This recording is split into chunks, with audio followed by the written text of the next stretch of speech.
आज हम श्रीमद् भगवद गीता के दिव्य ज्ञान की यात्रा शुरू कर रहे हैं। यह केवल एक ग्रंथ नहीं, बल्कि जीवन का सार है। एक ऐसा मार्गदर्शन जो हमें सही और गलत का भेद समझाता है, जो हमें कर्म, भक्ति, ज्ञान और मोक्ष का रहस्य सिखाता है। लेकिन इससे पहले कि हम आगे बढ़ें, मैं आपसे एक सवाल पूछना चाहता हूं। क्या आप भगवान श्री कृष्ण को सच्चे दिल से मानते हैं? अगर आपका उत्तर हां है, तो आपको यह पूरी गीता अवश्य सुननी चाहिए, क्योंकि यह स्वयं भगवान श्री कृष्ण के मुखारविंद से निकला अमृत है। और अगर आपका उत्तर नहीं है, तो भी इसे एक बार अवश्य सुने, क्योंकि यह आपको जीवन की सबसे गहरी सच्चाइयों से परिचित कराएगी। आज हम जिस भी मोड़ पर खड़े हैं, चाहे वह संघर्ष हो, निराशा हो, सफलता की तलाश हो या जीवन का कोई भी प्रश्न हो, भगवद गीता में हर सवाल का जवाब मौजूद है। यह केवल अर्जुन के लिए नहीं, बल्कि हम सब के लिए कही गई है। अगर आप वास्तव में श्री कृष्ण को मानते हैं, तो इस पूरी गीता को सुने और इसे अपने जीवन में अपनाने का संकल्प लें। और हां, मैं केवल एक माध्यम हूं। अगर इस पवित्र कार्य में मुझसे कोई त्रुटि हो जाए, तो मुझे क्षमा करें, क्योंकि मेरा उद्देश्य केवल भगवान श्री कृष्ण के इस दिव्य ज्ञान को आप तक पहुंचाना है। तो आइए, श्री कृष्ण के पावन नाम का स्मरण करते हुए हम गीता की अपनी यात्रा शुरू करें। भगवद गीता का जन्म कुरुक्षेत्र के युद्ध क्षेत्र में हुआ था, जहां केवल हथियारों की टकराहट ही नहीं थी, बल्कि एक महान आध्यात्मिक संवाद भी हुआ था, एक योद्धा और स्वयं भगवान के बीच। अर्जुन, जो कि पांडवों के सबसे महान धनुर्धर थे, जब उन्होंने अपने ही संबंधियों को युद्ध भूमि में खड़ा देखा, तो उनका मन विचलित हो गया। वह सोचने लगे कि क्या यह युद्ध करना उचित है? क्या अपने ही भाई बांधवों के खिलाफ हथियार उठाना धर्म है? क्या यह केवल विनाश ही नहीं होगा? यही वह क्षण था जब भगवान श्री कृष्ण ने उन्हें गीता का दिव्य ज्ञान दिया। उन्होंने अर्जुन को सिखाया कि यह शरीर नश्वर है, लेकिन आत्मा अमर है। उन्होंने समझाया कि हमें अपने कर्मों को बिना किसी स्वार्थ और फल की चिंता किए करना चाहिए। उन्होंने अर्जुन को यह बताया कि कर्तव्य से बढ़कर कुछ नहीं है, और सच्चा योद्धा वही है जो संघर्ष से नहीं डरता, बल्कि उसे स्वीकार करता है और अपने धर्म का पालन करता है। गीता में जो कुछ भी कहा गया है, वह केवल अर्जुन के लिए नहीं था, वह ज्ञान हम सभी के लिए था। वह हमें यह सिखाता है कि कैसे अपने जीवन में सही निर्णय लें, कैसे विपरीत परिस्थितियों में भी अपना संतुलन बनाए रखें, और कैसे अपने कर्तव्यों को पूरी ईमानदारी और निष्ठा से निभाएं। अब इससे पहले कि हम आगे बढ़ें, आइए पहले यह समझें कि पहले अध्याय में क्या हुआ था और हमने उससे क्या सीखा। तो दोस्तों, अब समय आ गया है कि हम भगवद गीता के पहले अध्याय की गहराई में जाएं और समझें कि इस महान ग्रंथ की शुरुआत कैसे हुई। यह कोई साधारण कहानी नहीं है, बल्कि एक ऐसा प्रसंग है जिसमें जीवन के सबसे गहरे सवाल छिपे हुए हैं। कल्पना कीजिए, कुरुक्षेत्र का वह विशाल युद्ध क्षेत्र, जहां चारों ओर घोड़े दौड़ रहे हैं, विशालकाय रथ आगे बढ़ रहे हैं, योद्धा अपने हथियार संभाल रहे हैं, और युद्ध की भयंकर रणभेरी बज चुकी है। दो महाशक्तिशाली सेनाएं आमने सामने खड़ी हैं। एक ओर कौरव हैं जो अधर्म का साथ दे रहे हैं, और दूसरी ओर पांडव हैं जो धर्म की रक्षा के लिए खड़े हैं। इसी युद्ध भूमि के बीच अर्जुन अपने रथ पर खड़े होते हैं। उनके रथ के सारथी कोई साधारण व्यक्ति नहीं, बल्कि स्वयं भगवान श्री कृष्ण हैं। अर्जुन एक महान धनुर्धर हैं, लेकिन जैसे ही वे युद्ध के मैदान को देखते हैं, उनके मन में एक अजीब सी बेचैनी, एक असमंजस, एक गहरी दुविधा पैदा होने लगती है। वे कहते हैं, हे कृष्ण, मेरा हृदय भारी हो रहा है, मेरा शरीर कांप रहा है, मेरे हाथ से मेरा धनुष गिरने लगा है, मैं यह युद्ध नहीं कर सकता। अब जरा सोचिए, अर्जुन जैसे महान योद्धा, जिन्होंने असंख्य युद्ध लड़े, जो कभी किसी से नहीं डरे, वे आज इस युद्ध के सामने इतना कमजोर क्यों महसूस कर रहे हैं? कारण था मोह, संबंधों का बंधन और धर्म अधर्म के बीच उलझा हुआ उनका मन। उन्होंने देखा कि उनके सामने उनके अपने ही गुरु, उनके चाचा, उनके भाई और प्रियजन खड़े हैं। उन्हें महसूस हुआ कि यदि वह युद्ध करते हैं, तो यह केवल शत्रुओं का विनाश नहीं होगा, बल्कि यह उनके अपने ही परिवार का विनाश होगा। उनके मन में यह प्रश्न उठने लगे कि क्या किसी राज्य के लिए अपने ही परिवार को नष्ट करना सही है? क्या यह धर्म है या अधर्म? क्या हिंसा कभी सही हो सकती है? क्या कर्तव्य हमेशा स्पष्ट होता है या कभी कभी कर्तव्य भी उलझ जाता है? यह सवाल सिर्फ अर्जुन के नहीं है, ये सवाल हर इंसान के हैं। जब भी हम किसी कठिन परिस्थिति में होते हैं, जब भी हमें अपने रिश्तों और कर्तव्य के बीच चुनाव करना पड़ता है, जब भी हमें यह तय करना होता है कि सही क्या है और गलत क्या है, हम भी अर्जुन की तरह इसी उलझन में फंस जाते हैं। और यहीं से शुरू होता है भगवान श्री कृष्ण का महान उपदेश, भगवद गीता। लेकिन इससे पहले कि श्री कृष्ण अर्जुन को कोई भी उत्तर दें, वे उसे उसके असमंजस में रहने देते हैं, ताकि वह स्वयं महसूस कर सके कि जब मन कमजोर हो जाता है, जब भावनाएं बुद्धि पर हावी हो जाती हैं, तब निर्णय लेना कितना कठिन हो जाता है। इस तरह पहला अध्याय हमें यह सिखाता है कि जीवन में संघर्ष और दुविधा स्वाभाविक है। हर कोई कभी न कभी अपने कर्तव्य और अपनी भावनाओं के बीच फंसता है। लेकिन क्या इस दुविधा में हार मान लेना सही है? क्या केवल भावनाओं के आधार पर निर्णय लेना उचित है? यही प्रश्न अर्जुन के मन में भी थे, और इन्हीं प्रश्नों का उत्तर देने के लिए श्री कृष्ण अगले अध्याय में दिव्य ज्ञान देने वाले थे। तो दोस्तों, यह था पहले अध्याय का सार, जिसे अर्जुन विषाद योग कहा जाता है। तो दोस्तों, पहले अध्याय में हमने देखा कि अर्जुन युद्ध भूमि में अपने कर्तव्य और भावनाओं के बीच बुरी तरह उलझ चुके थे। वह एक महान योद्धा थे, लेकिन जब उन्होंने अपने ही सगे संबंधियों को अपने सामने युद्ध के लिए खड़ा देखा, तो उनका मन विचलित हो गया। उन्होंने अपने हथियार डाल दिए और कहा कि वह यह युद्ध नहीं कर सकते। उनका पूरा शरीर कांपने लगा, उनकी बुद्धि भ्रमित हो गई और वे सोचने लगे कि यह युद्ध केवल विनाश ही लेकर आएगा। अब कल्पना कीजिए, इस पूरे दृश्य को भगवान श्री कृष्ण देख रहे थे। वे अर्जुन की दुविधा को समझ रहे थे, लेकिन साथ ही वे यह भी जानते थे कि अर्जुन इस समय अपने मन और भावनाओं से हार गए हैं। अर्जुन ने अपना सिर झुका लिया, उनका सारा आत्मविश्वास खो चुका था, और उन्होंने श्री कृष्ण से कहा, हे गोविंद, मैं अपने कर्तव्य को लेकर पूर्ण रूप से भ्रमित हूं। मुझे नहीं पता कि मुझे क्या करना चाहिए। मैं आपकी शरण में आया हूं, कृपया मुझे सही मार्ग दिखाइए। यह अर्जुन का आत्मसमर्पण था। यह केवल एक योद्धा का नहीं, बल्कि हर उस इंसान का आत्मसमर्पण था जो जीवन के किसी मोड़ पर आकर खुद को कमजोर महसूस करता है, जब उसे समझ नहीं आता कि सही क्या है और गलत क्या है। अर्जुन ने खुद को भगवान श्री कृष्ण के हवाले कर दिया, और यही वह क्षण था जब श्री कृष्ण ने पहली बार गीता का दिव्य ज्ञान देना शुरू किया।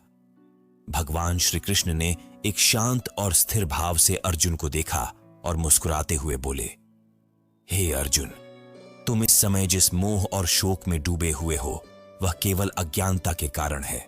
तुम ऐसे शब्द बोल रहे हो जो विद्वानों के नहीं होते। जो वास्तव में ज्ञानी होते हैं, वे न तो जीवितों के लिए शोक करते हैं और न ही मृतकों के लिए।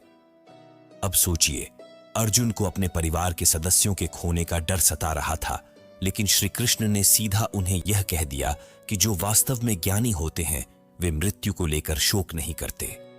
ऐसा क्यों?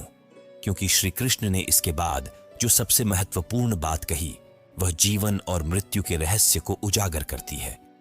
उन्होंने कहा, हे अर्जुन, यह शरीर नश्वर है, लेकिन आत्मा अमर है। आत्मा कभी नष्ट नहीं होती। जिस प्रकार मनुष्य पुराने वस्त्रों को त्याग कर नए वस्त्र धारण करता है, उसी प्रकार आत्मा पुराने शरीर को छोड़कर नया शरीर धारण करती है। यह सुनकर अर्जुन चौंक गए।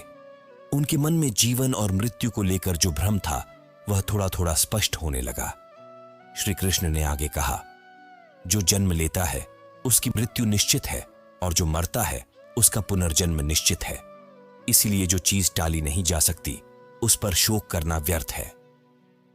श्री कृष्ण ने फिर अर्जुन को याद दिलाया कि वह एक योद्धा हैं और उनका कर्तव्य धर्म युद्ध करना है। उन्होंने कहा, हे अर्जुन, यदि तुम इस युद्ध से पीछे हटते हो तो यह तुम्हारे लिए सबसे बड़ा अपमान होगा। लोग कहेंगे कि अर्जुन युद्ध से डरकर भाग गया, और यह अपमान तुम्हारे लिए मृत्यु से भी अधिक कष्टदायक होगा। यदि तुम युद्ध करते हुए मारे गए तो स्वर्ग को प्राप्त करोगे, और यदि तुम विजयी हुए तो धरती पर राज्य करोगे। इसलिए उठो और युद्ध करो। अब यहां श्री कृष्ण केवल युद्ध की बात नहीं कर रहे थे। वे यह समझा रहे थे कि जीवन में हमें अपने कर्तव्य से भागना नहीं चाहिए, चाहे परिस्थिति कितनी भी कठिन क्यों ना हो। उन्होंने अर्जुन को कर्मयोग का महान सिद्धांत सिखाया। उन्होंने कहा, हे अर्जुन, केवल कर्म करो, फल की चिंता मत करो। तुम कर्म करने का अधिकार रखते हो, लेकिन उसके परिणाम पर तुम्हारा कोई अधिकार नहीं है। अब जरा सोचिए, यह बात कितनी महत्वपूर्ण है। हम सभी जीवन में किसी न किसी काम को करने में लगे होते हैं, लेकिन हमारी सबसे बड़ी चिंता यही होती है कि इसका परिणाम क्या होगा। हम अपने कर्म से अधिक उसके फल को लेकर चिंतित रहते हैं। लेकिन श्री कृष्ण ने यह स्पष्ट कर दिया कि अगर हमें शांति और सफलता चाहिए तो हमें बस कर्म करना चाहिए और परिणाम की चिंता छोड़ देनी चाहिए।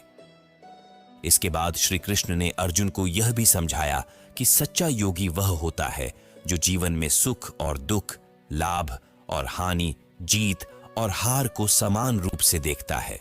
जो व्यक्ति इन द्वंद्वों से ऊपर उठ जाता है वही सच्चा ज्ञानी और सच्चा कर्मयोगी होता है। अर्जुन धीरे धीरे समझने लगे थे कि उनका मोह और शोक केवल उनकी अज्ञानता थी। वे इस सच्चाई को समझने लगे कि जीवन और मृत्यु केवल एक परिवर्तन है और सच्चा इंसान वही है जो अपने कर्तव्य का पालन करता है, बिना किसी स्वार्थ और बिना किसी भय के। तो दोस्तों, दूसरा अध्याय हमें यह सिखाता है कि जीवन में जो भी परिस्थिति आए, हमें अपने कर्तव्य से पीछे नहीं हटना चाहिए। हमें यह समझना चाहिए कि आत्मा अमर है और जो नष्ट हो सकता है उसकी चिंता करना व्यर्थ है। हमें अपने कर्मों पर ध्यान देना चाहिए, लेकिन उनके परिणाम को ईश्वर पर छोड़ देना चाहिए। यहीं पर श्री कृष्ण ने कर्मयोग, ज्ञान योग और आत्मा के रहस्य को समझाने की शुरुआत की, जो अगले अध्यायों में और भी गहराई से खुलने वाला है। तो दोस्तों, अब तक हमने देखा कि अर्जुन पूरी तरह से मोह में फंसे हुए थे। उनका मन शंकाओं और भ्रम से भरा हुआ था। उन्होंने अपने ही सगे संबंधियों को युद्ध भूमि में खड़ा देखा और सोचने लगे कि क्या यह युद्ध करना सही होगा। क्या राजपाट और सत्ता के लिए अपने परिवार को नष्ट करना धर्म है?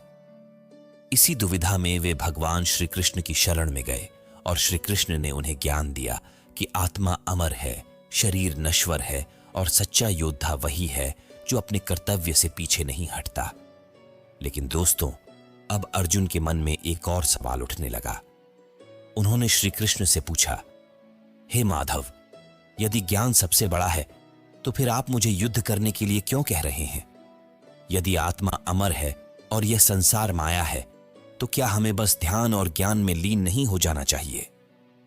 यह सवाल बहुत गहरा था और यह सवाल केवल अर्जुन का नहीं बल्कि हर इंसान का है। बहुत बार जब हमें यह समझ आता है कि यह संसार नश्वर है, जीवन एक सपना है, तो हम सोचते हैं कि फिर कर्म करने की क्या जरूरत है।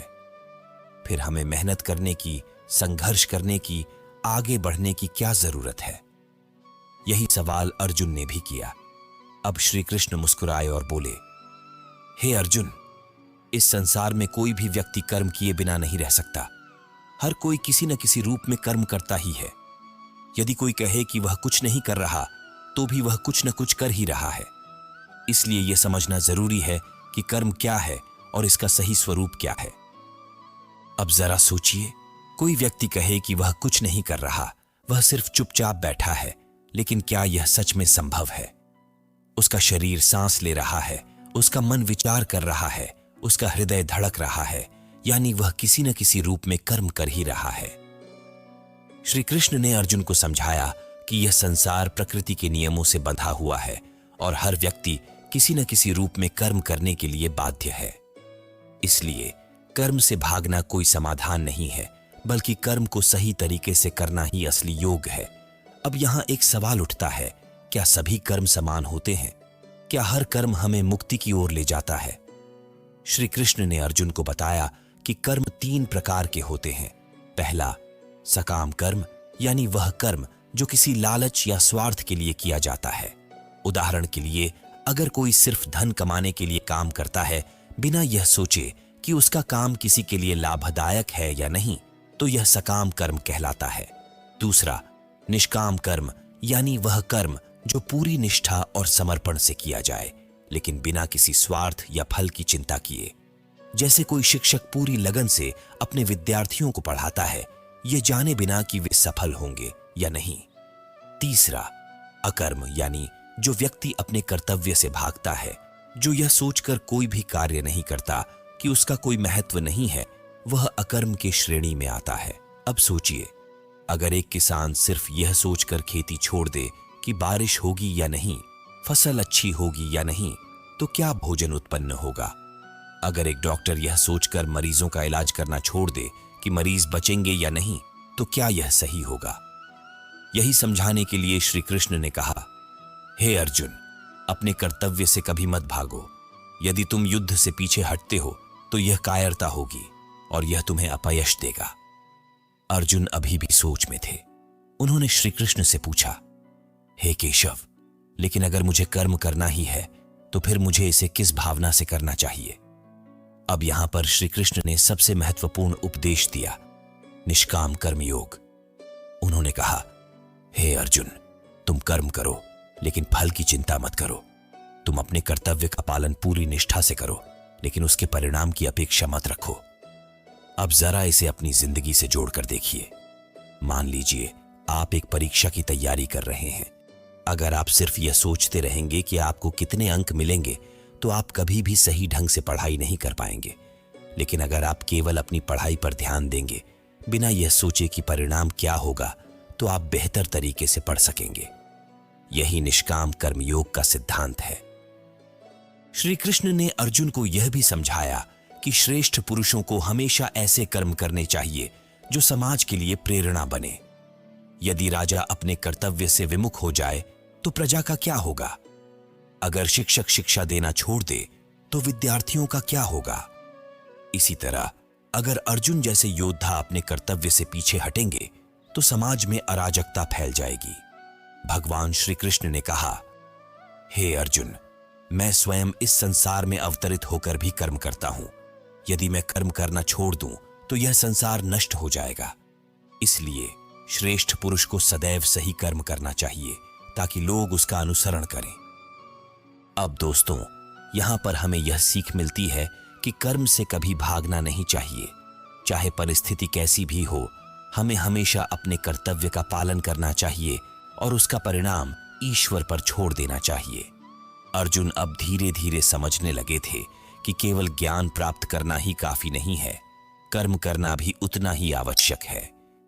वे यह भी समझने लगे थे कि इस युद्ध से भागना कोई समाधान नहीं है, बल्कि इसे निष्काम भाव से लड़ना ही उनका धर्म है। लेकिन फिर भी उनके मन में एक सवाल था। उन्होंने श्री कृष्ण से पूछा, हे माधव, यदि कोई व्यक्ति अपने कर्मों में आसक्त हो जाता है, यदि उसे अपने कर्मों के फल की चिंता सताती है, तो वह क्या करे? अब इस प्रश्न का उत्तर श्री कृष्ण ने चौथे अध्याय में दिया, जहां उन्होंने ज्ञान, कर्म और संन्यास के रहस्यों को उजागर किया। तो दोस्तों, यह था तीसरा अध्याय, जो हमें यह सिखाता है कि हमें कभी भी अपने कर्तव्य से नहीं भागना चाहिए। कर्म से बचना कोई उपाय नहीं है, बल्कि हमें निष्काम भाव से अपने कर्तव्यों का पालन करना चाहिए और फल की चिंता छोड़कर केवल ईश्वर पर भरोसा रखना चाहिए। तो दोस्तों, अब तक हमने जाना कि अर्जुन अपने कर्तव्य को लेकर भ्रमित थे और श्री कृष्ण ने उन्हें निष्काम कर्मयोग का ज्ञान देकर समझाया कि कर्म से भागना नहीं चाहिए, बल्कि बिना किसी स्वार्थ और फल की चिंता किए कर्म करना ही सच्चा धर्म है। अर्जुन को अब यह समझ आ रहा था कि केवल ज्ञान ही पर्याप्त नहीं है, बल्कि कर्म भी उतना ही आवश्यक है। लेकिन उनके मन में एक और जिज्ञासा उठी। उन्होंने श्री कृष्ण से पूछा, हे माधव, आपने कहा कि यह ज्ञान अनादि है, सनातन है, लेकिन यह तो पहली बार आप मुझे बता रहे हैं।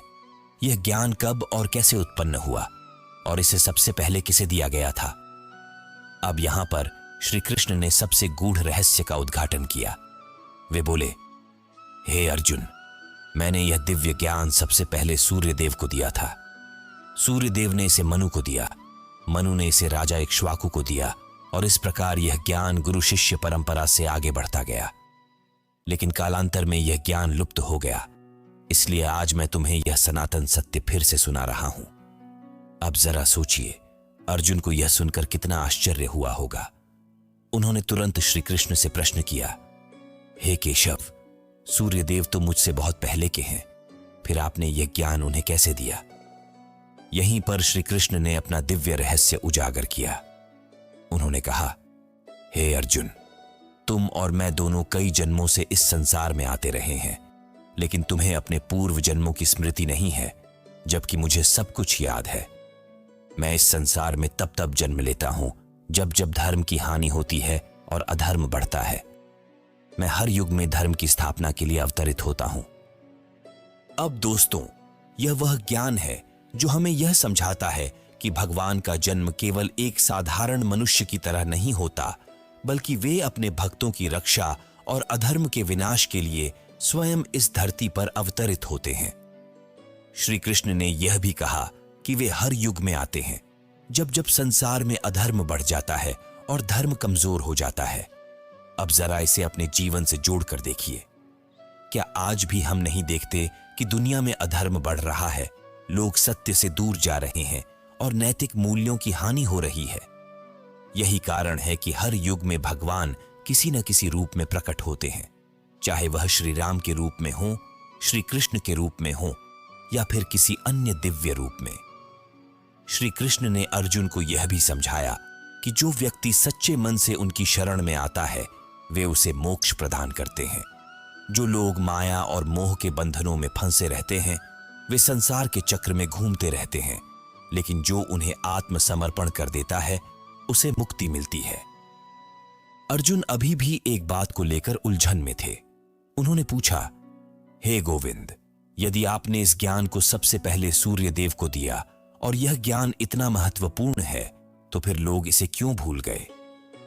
श्री कृष्ण ने मुस्कुराते हुए कहा, हे अर्जुन, जब मनुष्य अपने अहंकार और माया में फंस जाता है, जब वह अपनी इच्छाओं के वशीभूत होकर केवल संसार के सुखों के पीछे भागने लगता है, तो उसे यह ज्ञान याद नहीं रहता।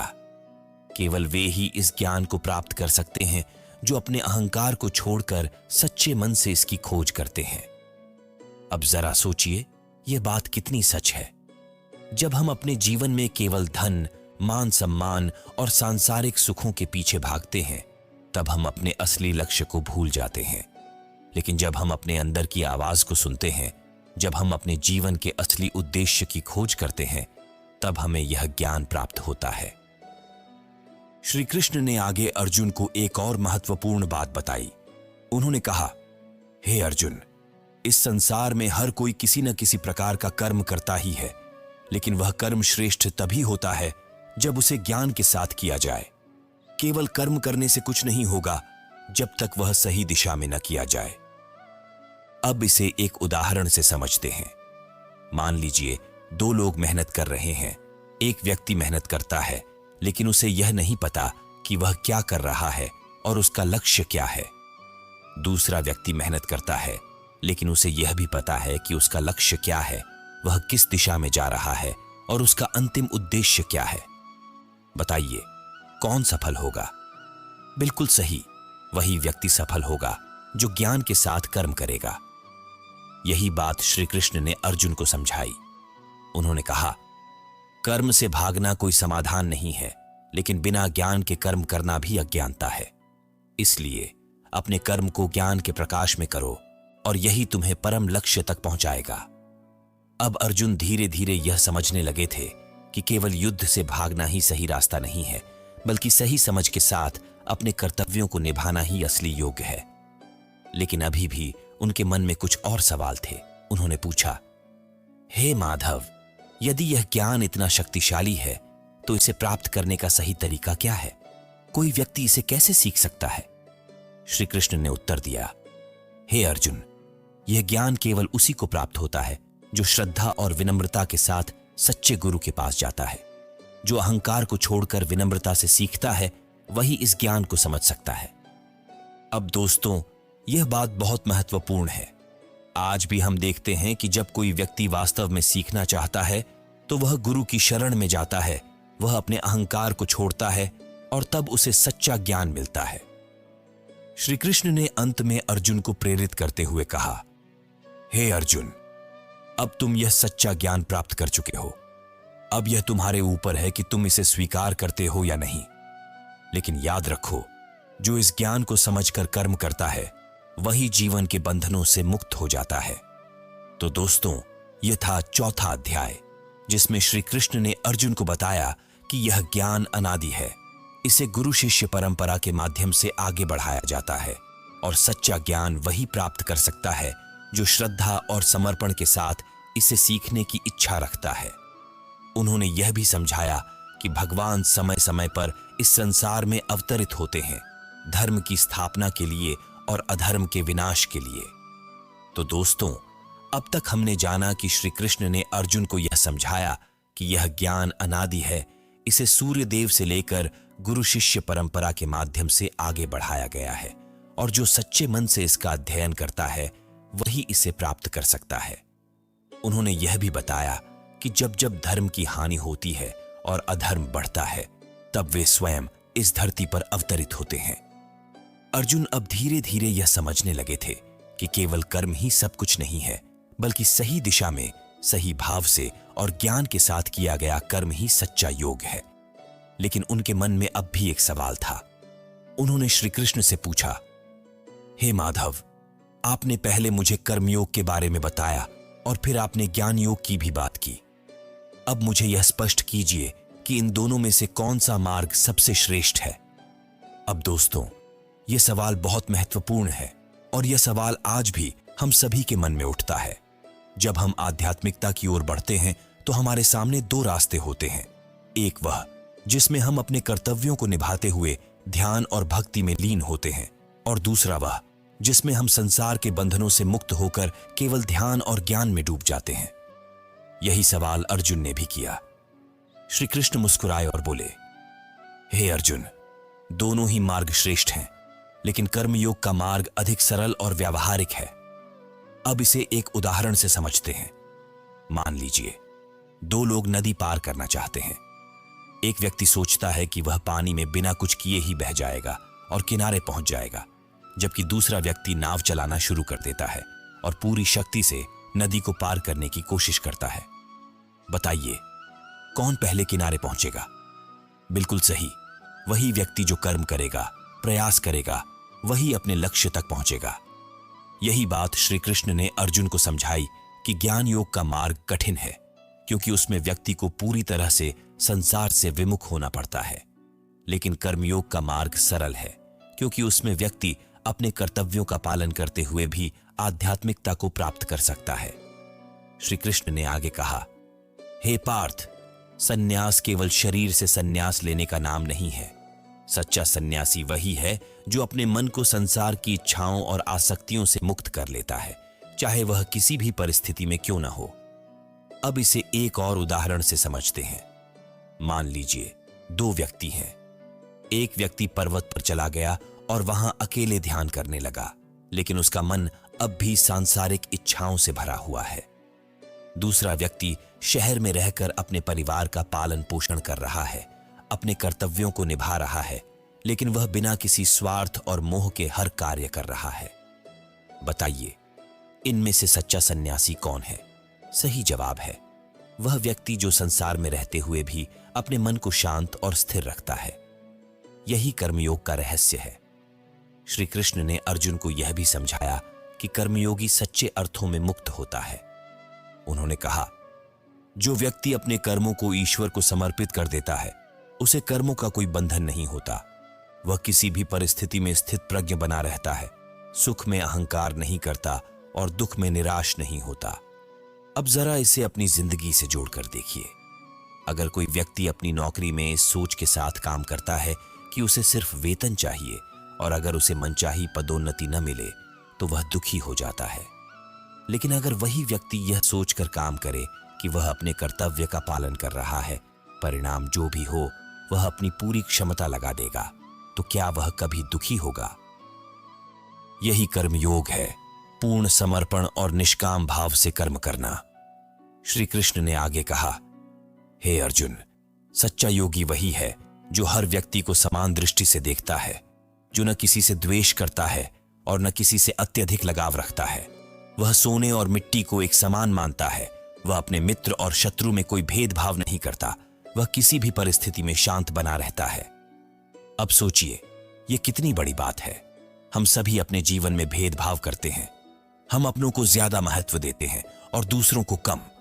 लेकिन सच्चा योगी वह होता है जो हर किसी को समान भाव से देखता है, क्योंकि वह जानता है कि यह संसार एक नाटक के समान है और हर व्यक्ति इसमें अपना अपना किरदार निभा रहा है। अर्जुन अब इस ज्ञान को धीरे धीरे आत्मसात कर रहे थे। उन्होंने पूछा, हे गोविंद, यदि कोई व्यक्ति इस ज्ञान को समझकर कर्म करता है तो क्या वह वास्तव में संसार के बंधनों से मुक्त हो सकता है? श्री कृष्ण ने उत्तर दिया, हे अर्जुन, जो व्यक्ति अपने हर कर्म को ईश्वर को समर्पित कर देता है, जो किसी भी कार्य को करते समय अहंकार नहीं करता, वह इस संसार के बंधनों से मुक्त हो जाता है, चाहे वह किसी भी स्थिति में क्यों न हो।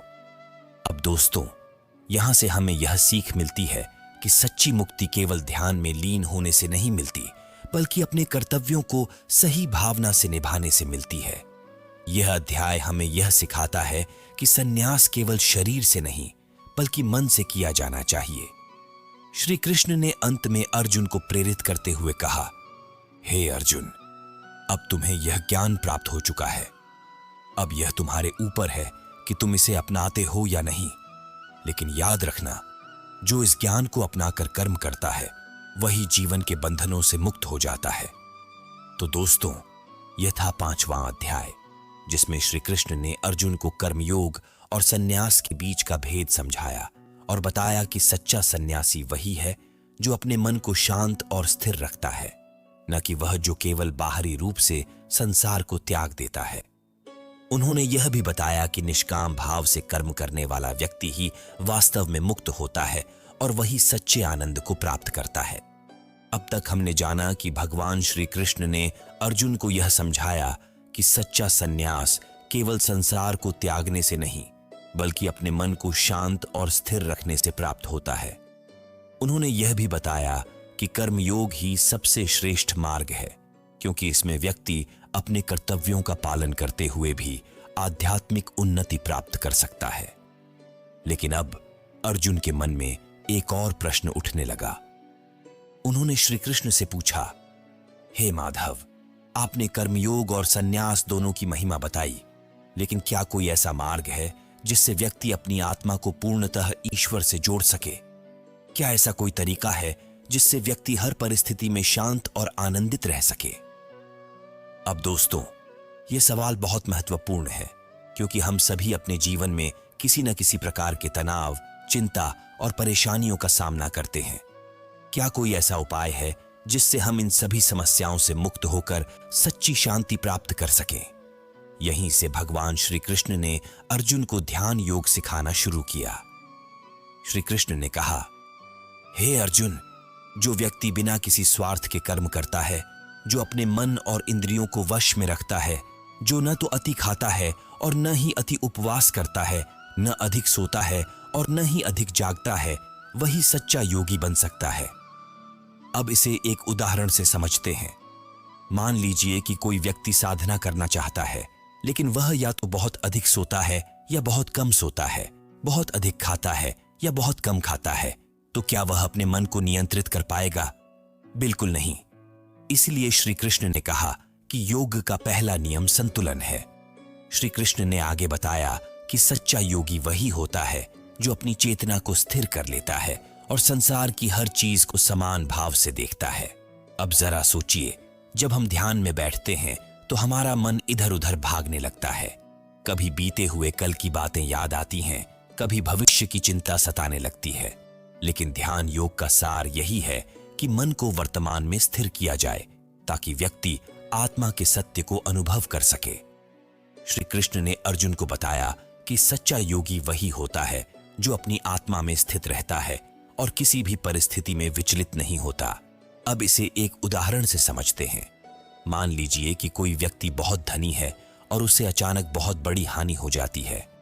अगर वह सच्चा योगी है तो वह इस हानि से प्रभावित नहीं होगा, क्योंकि वह जानता है कि यह संसार नश्वर है और हर चीज अस्थायी है। लेकिन अगर वह सांसारिक मोह में फंसा हुआ है तो वह दुख में डूब जाएगा।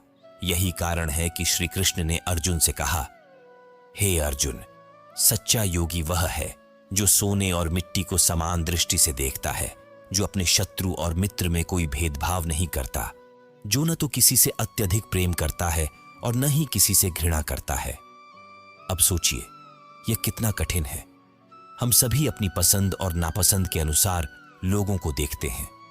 जो हमें अच्छा लगता है हम उससे प्रेम करते हैं, और जो हमें अच्छा नहीं लगता हम उससे दूरी बना लेते हैं।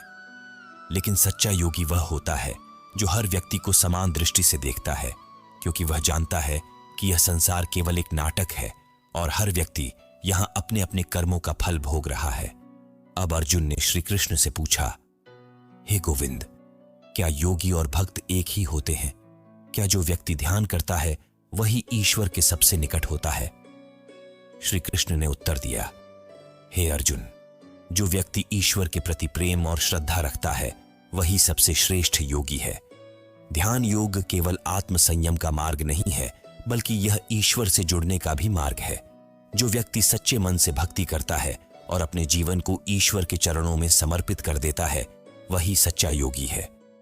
अब दोस्तों, यहां पर हमें यह समझना चाहिए कि केवल ध्यान में बैठ जाना ही योग नहीं है।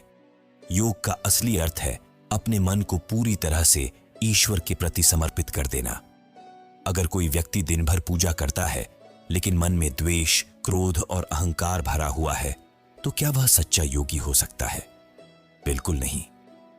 श्री कृष्ण ने अंत में अर्जुन से कहा, हे अर्जुन, तुम में से जो भी व्यक्ति सच्चे मन से मेरी शरण में आता है, मैं उसे स्वयं अपने पास ले आता हूं। जो मुझ में पूर्ण विश्वास रखता है वही सबसे बड़ा योगी है। तो दोस्तों, इस अध्याय से हमें यह सीख मिलती है कि सच्चा योग केवल ध्यान में बैठने से नहीं होता, बल्कि अपने मन, अपनी इच्छाओं और अपने विचारों को पूरी तरह से नियंत्रित करने से प्राप्त होता है।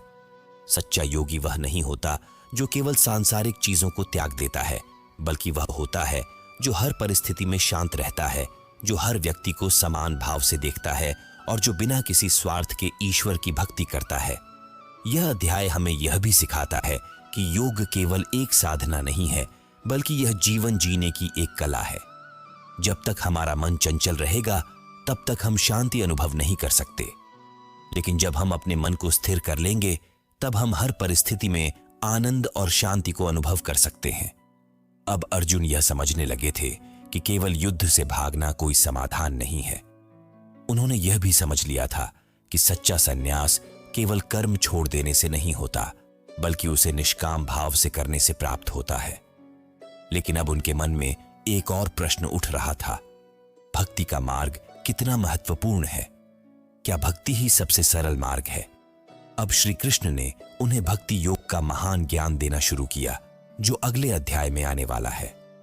दोस्तों, यह था छठा अध्याय, जिसमें श्री कृष्ण ने अर्जुन को ध्यान योग, आत्म संयम और सच्चे योगी की पहचान के बारे में बताया। उन्होंने यह भी समझाया कि सच्चा योग केवल ध्यान और साधना तक सीमित नहीं है, बल्कि यह जीवन में संतुलन बनाए रखने और हर परिस्थिति में ईश्वर को स्मरण करने से प्राप्त होता है। अब तक हमने जाना कि भगवान श्री कृष्ण ने अर्जुन को यह सिखाया कि सच्चा योग केवल ध्यान में बैठने से नहीं, बल्कि अपने मन, इच्छाओं और भावनाओं को नियंत्रित करने से प्राप्त होता है। उन्होंने यह भी समझाया कि जो व्यक्ति हर परिस्थिति में स्थिर रहता है, जो मित्र और शत्रु में भेद नहीं करता, जो सुख और दुख में समान रहता है, वही सच्चा योगी होता है। लेकिन अब अर्जुन के मन में एक और सवाल उठ रहा था। उन्होंने श्री कृष्ण से पूछा, हे माधव, आपने मुझे कर्मयोग, ज्ञान योग और ध्यान योग का ज्ञान दिया, लेकिन अब मैं जानना चाहता हूं कि ईश्वर को जानने का सबसे सरल और निश्चित मार्ग क्या है? क्या भक्ति ही सबसे सरल मार्ग है? यहीं से श्री कृष्ण ने भक्ति योग की महिमा का विस्तार से वर्णन किया और 7वें अध्याय में उन्होंने बताया कि ईश्वर को जानने और उनके सानिध्य को प्राप्त करने का सबसे सरल तरीका भक्ति है। श्री कृष्ण ने अर्जुन को समझाया कि लोग 4 तरह से ईश्वर की शरण में आते हैं। पहला, जो संकट में होते हैं। जब किसी व्यक्ति पर कठिनाइयां आती हैं, जब वह चारों तरफ से परेशानियों में घिर जाता है, तो वह ईश्वर को पुकारता है। दूसरा, जो धन और सफलता चाहते हैं। कई लोग ईश्वर की आराधना इसलिए करते हैं ताकि वे सांसारिक सुख, धन, वैभव और सफलता प्राप्त कर सकें। तीसरा, जो ज्ञान की तलाश में होते हैं।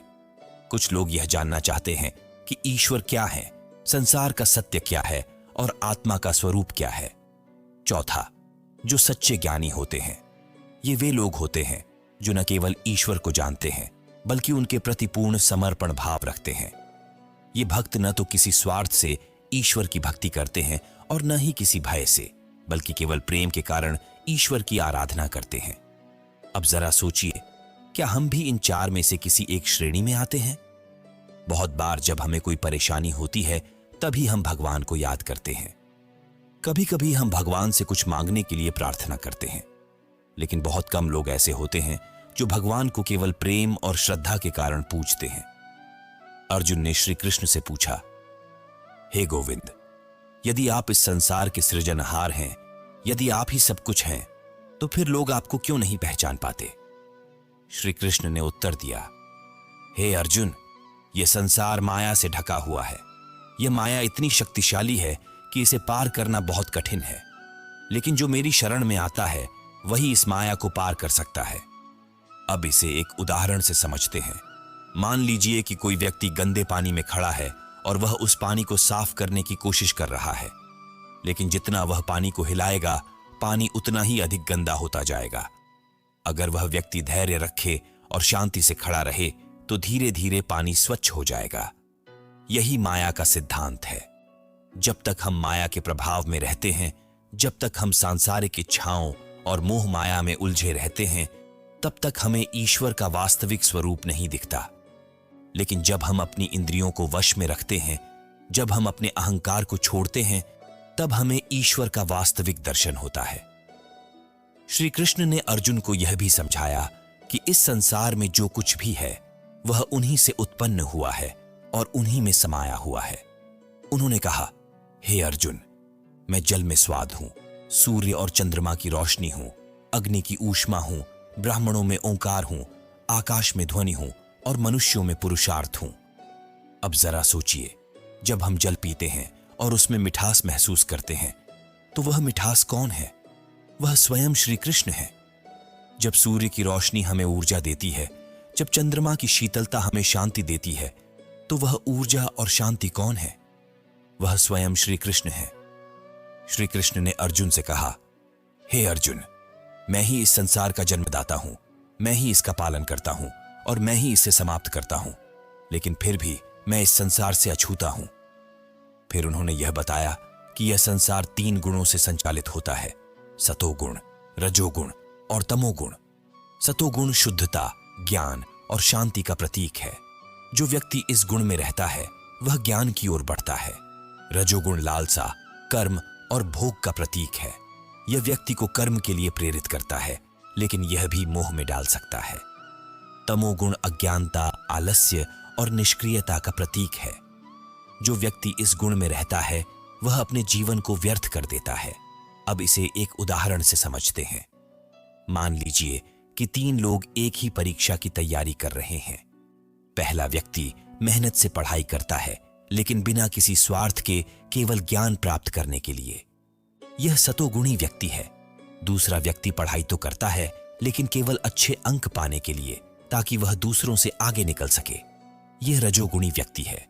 तीसरा व्यक्ति पढ़ाई को टालता रहता है और कहता है कि भाग्य में जो लिखा होगा वही होगा। यह तमोगुणी व्यक्ति है।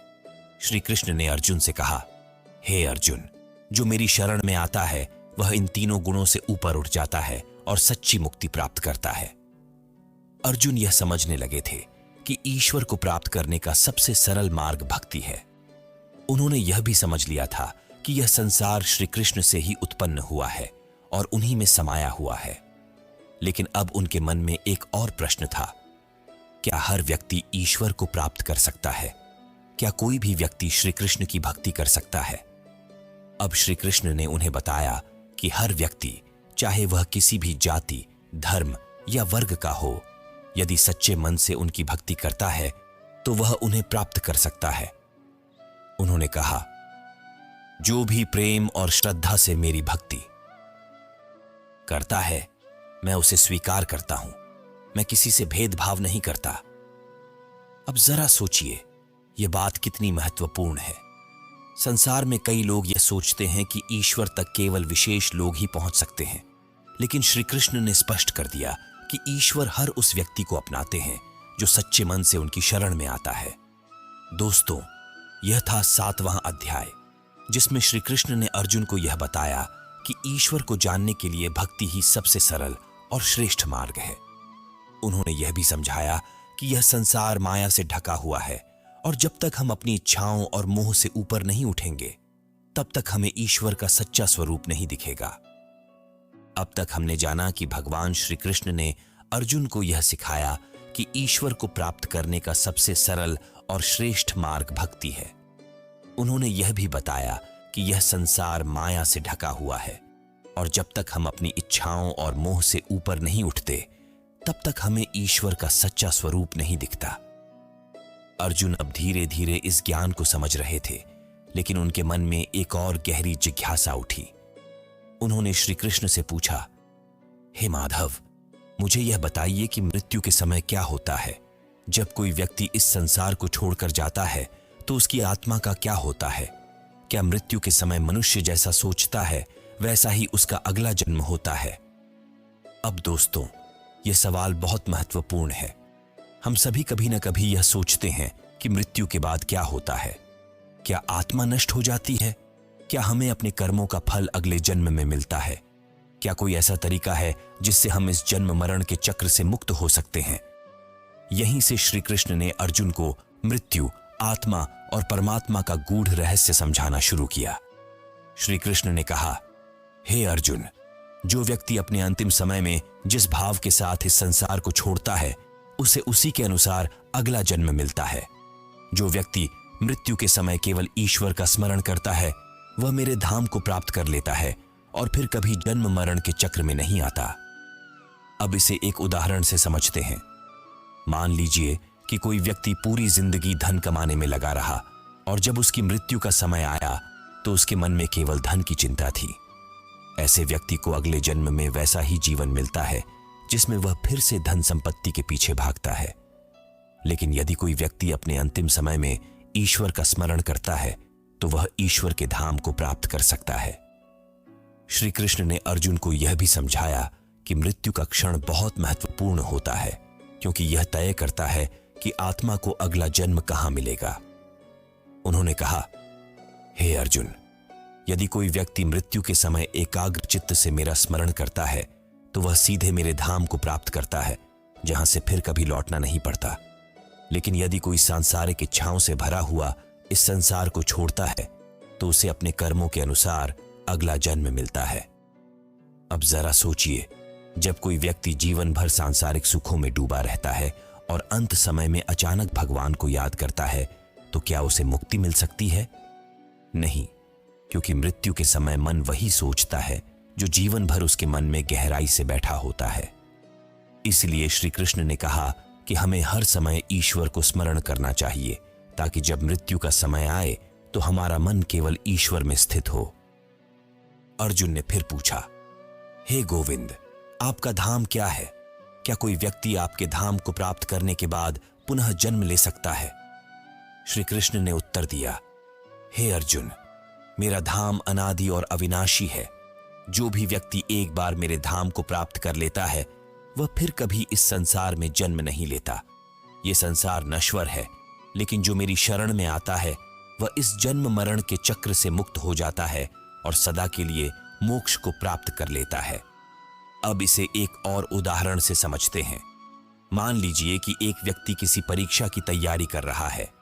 यदि वह पूरी मेहनत से पढ़ाई करता है और अच्छे अंक लाता है तो उसे ऊंची शिक्षा और बेहतर अवसर मिलते हैं। लेकिन यदि वह तैयारी नहीं करता तो वह फिर से उसी परीक्षा को देने के लिए बाध्य हो जाता है।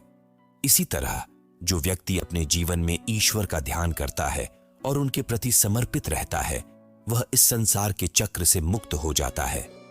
लेकिन जो केवल सांसारिक सुखों में लिप्त रहता है, उसे पुनः जन्म लेना पड़ता है और अपने कर्मों का फल भोगना पड़ता है। श्री कृष्ण ने आगे बताया कि यह संसार दो मार्गों से संचालित होता है, एक उज्जवल मार्ग और दूसरा अंधकारमय मार्ग। उज्जवल मार्ग वह है जो व्यक्ति को मोक्ष की ओर ले जाता है, जहां आत्मा सदा के लिए ईश्वर में विलीन हो जाती है। अंधकारमय मार्ग वह है जहां आत्मा को अपने कर्मों के अनुसार पुनः जन्म लेना पड़ता है और संसार के सुख दुख को फिर से भोगना पड़ता है।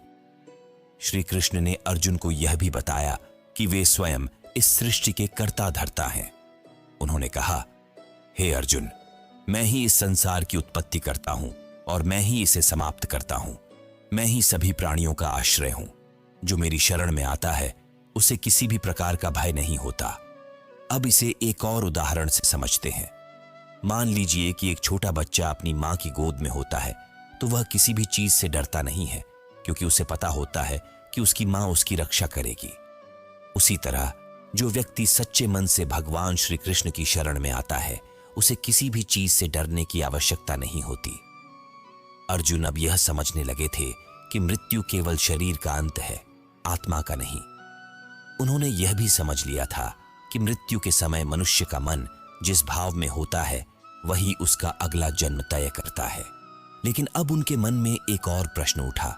उन्होंने पूछा, हे माधव, यदि कोई व्यक्ति जीवन भर सांसारिक कार्यों में लिप्त रहा लेकिन अंत समय में वह आपकी शरण में आना चाहता है तो क्या उसे भी मोक्ष प्राप्त होगा?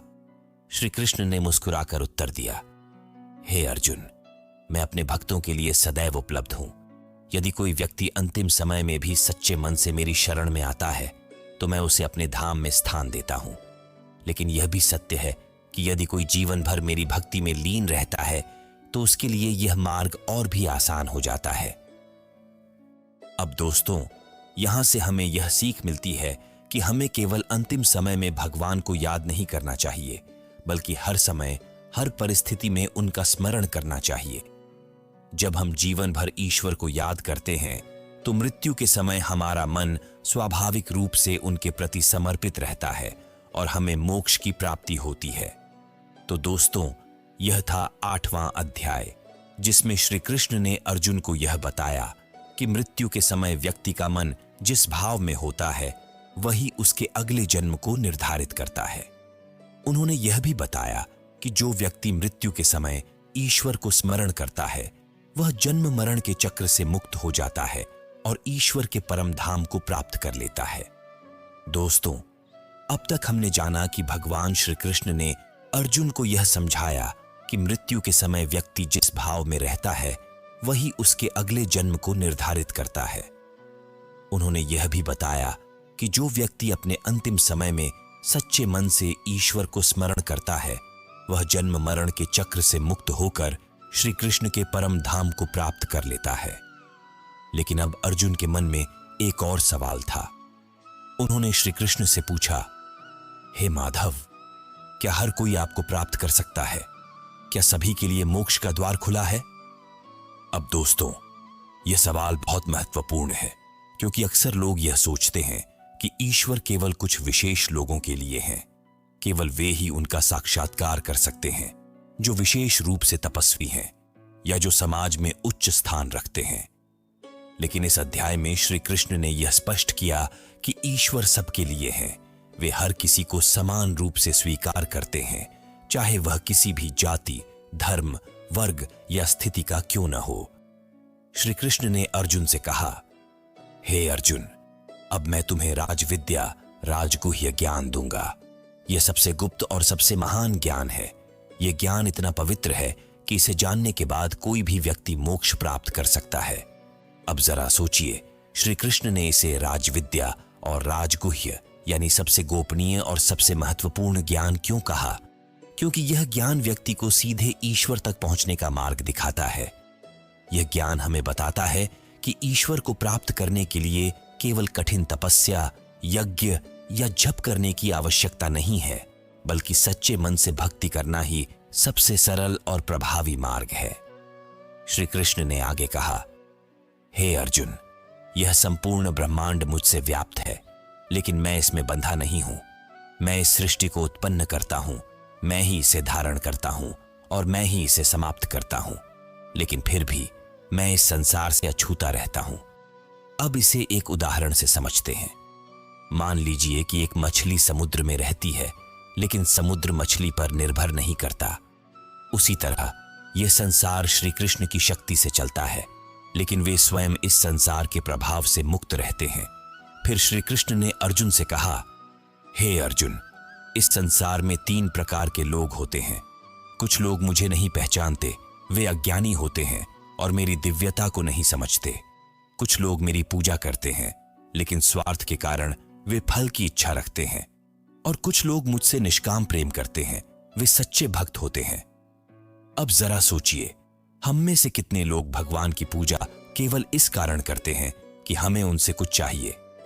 जब हमें कोई परेशानी होती है तो हम भगवान को याद करते हैं, और जब सब ठीक हो जाता है तो हम उन्हें भूल जाते हैं। लेकिन श्री कृष्ण यहां यह कह रहे हैं कि जो व्यक्ति बिना किसी स्वार्थ के केवल प्रेम और श्रद्धा से उनकी भक्ति करता है, वही उन्हें सच्चे रूप में प्राप्त करता है। अर्जुन ने फिर पूछा, हे गोविंद, यदि कोई व्यक्ति पूरी तरह से आपके प्रति समर्पित नहीं है, लेकिन फिर भी आपके बारे में सोचता है, तो क्या वह भी आपको प्राप्त कर सकता है? श्री कृष्ण ने मुस्कुराते हुए उत्तर दिया, हे अर्जुन, जो भी प्रेम और श्रद्धा से मेरी पूजा करता है, मैं उसे स्वीकार करता हूं। मैं किसी से भेदभाव नहीं करता। यदि कोई व्यक्ति सच्चे मन से मेरी भक्ति करता है, चाहे वह किसी भी समाज, जाति या वर्ग का हो, वह मुझे अवश्य प्राप्त करेगा। अब इसे एक और उदाहरण से समझते हैं। मान लीजिए कि एक मां के कई बच्चे हैं। कुछ बच्चे उसे बहुत मानते हैं और हर समय उसके पास रहते हैं, जबकि कुछ बच्चे उससे थोड़ा दूर रहते हैं। लेकिन जब वे बच्चे मां को पुकारते हैं, तो क्या मां यह देखेगी कि कौन उसके पास ज्यादा समय बिताता था और कौन नहीं? नहीं, मां अपने सभी बच्चों को समान प्रेम देती है। उसी तरह श्री कृष्ण भी अपने सभी भक्तों को समान रूप से प्रेम करते हैं, चाहे वे किसी भी स्थिति में क्यों न हो। श्री कृष्ण ने अर्जुन को यह भी बताया कि यह संसार नश्वर है और हर कोई अपने कर्मों के अनुसार जन्म और मृत्यु के चक्र में फंसा रहता है। लेकिन जो व्यक्ति उनकी शरण में आता है, जो सच्चे मन से उनकी भक्ति करता है, वह इस जन्म मरण के बंधन से मुक्त हो जाता है। उन्होंने कहा, हे अर्जुन, जो व्यक्ति केवल मेरी पूजा करता है, जो केवल मुझ में मन को स्थिर करता है, वही सच्चा भक्त है और वही मुझे प्राप्त करता है। अब इसे एक और दृष्टांत से समझते हैं। मान लीजिए कि एक नदी बह रही है और उसमें कई धाराएं मिल रही हैं। यदि कोई व्यक्ति उस नदी के एक किनारे पर बैठा रहता है और सोचता है कि वह दूसरी तरफ पहुंच जाएगा, तो यह असंभव होगा। लेकिन यदि वह सीधे पुल का उपयोग करता है, तो वह आसानी से नदी को पार कर सकता है।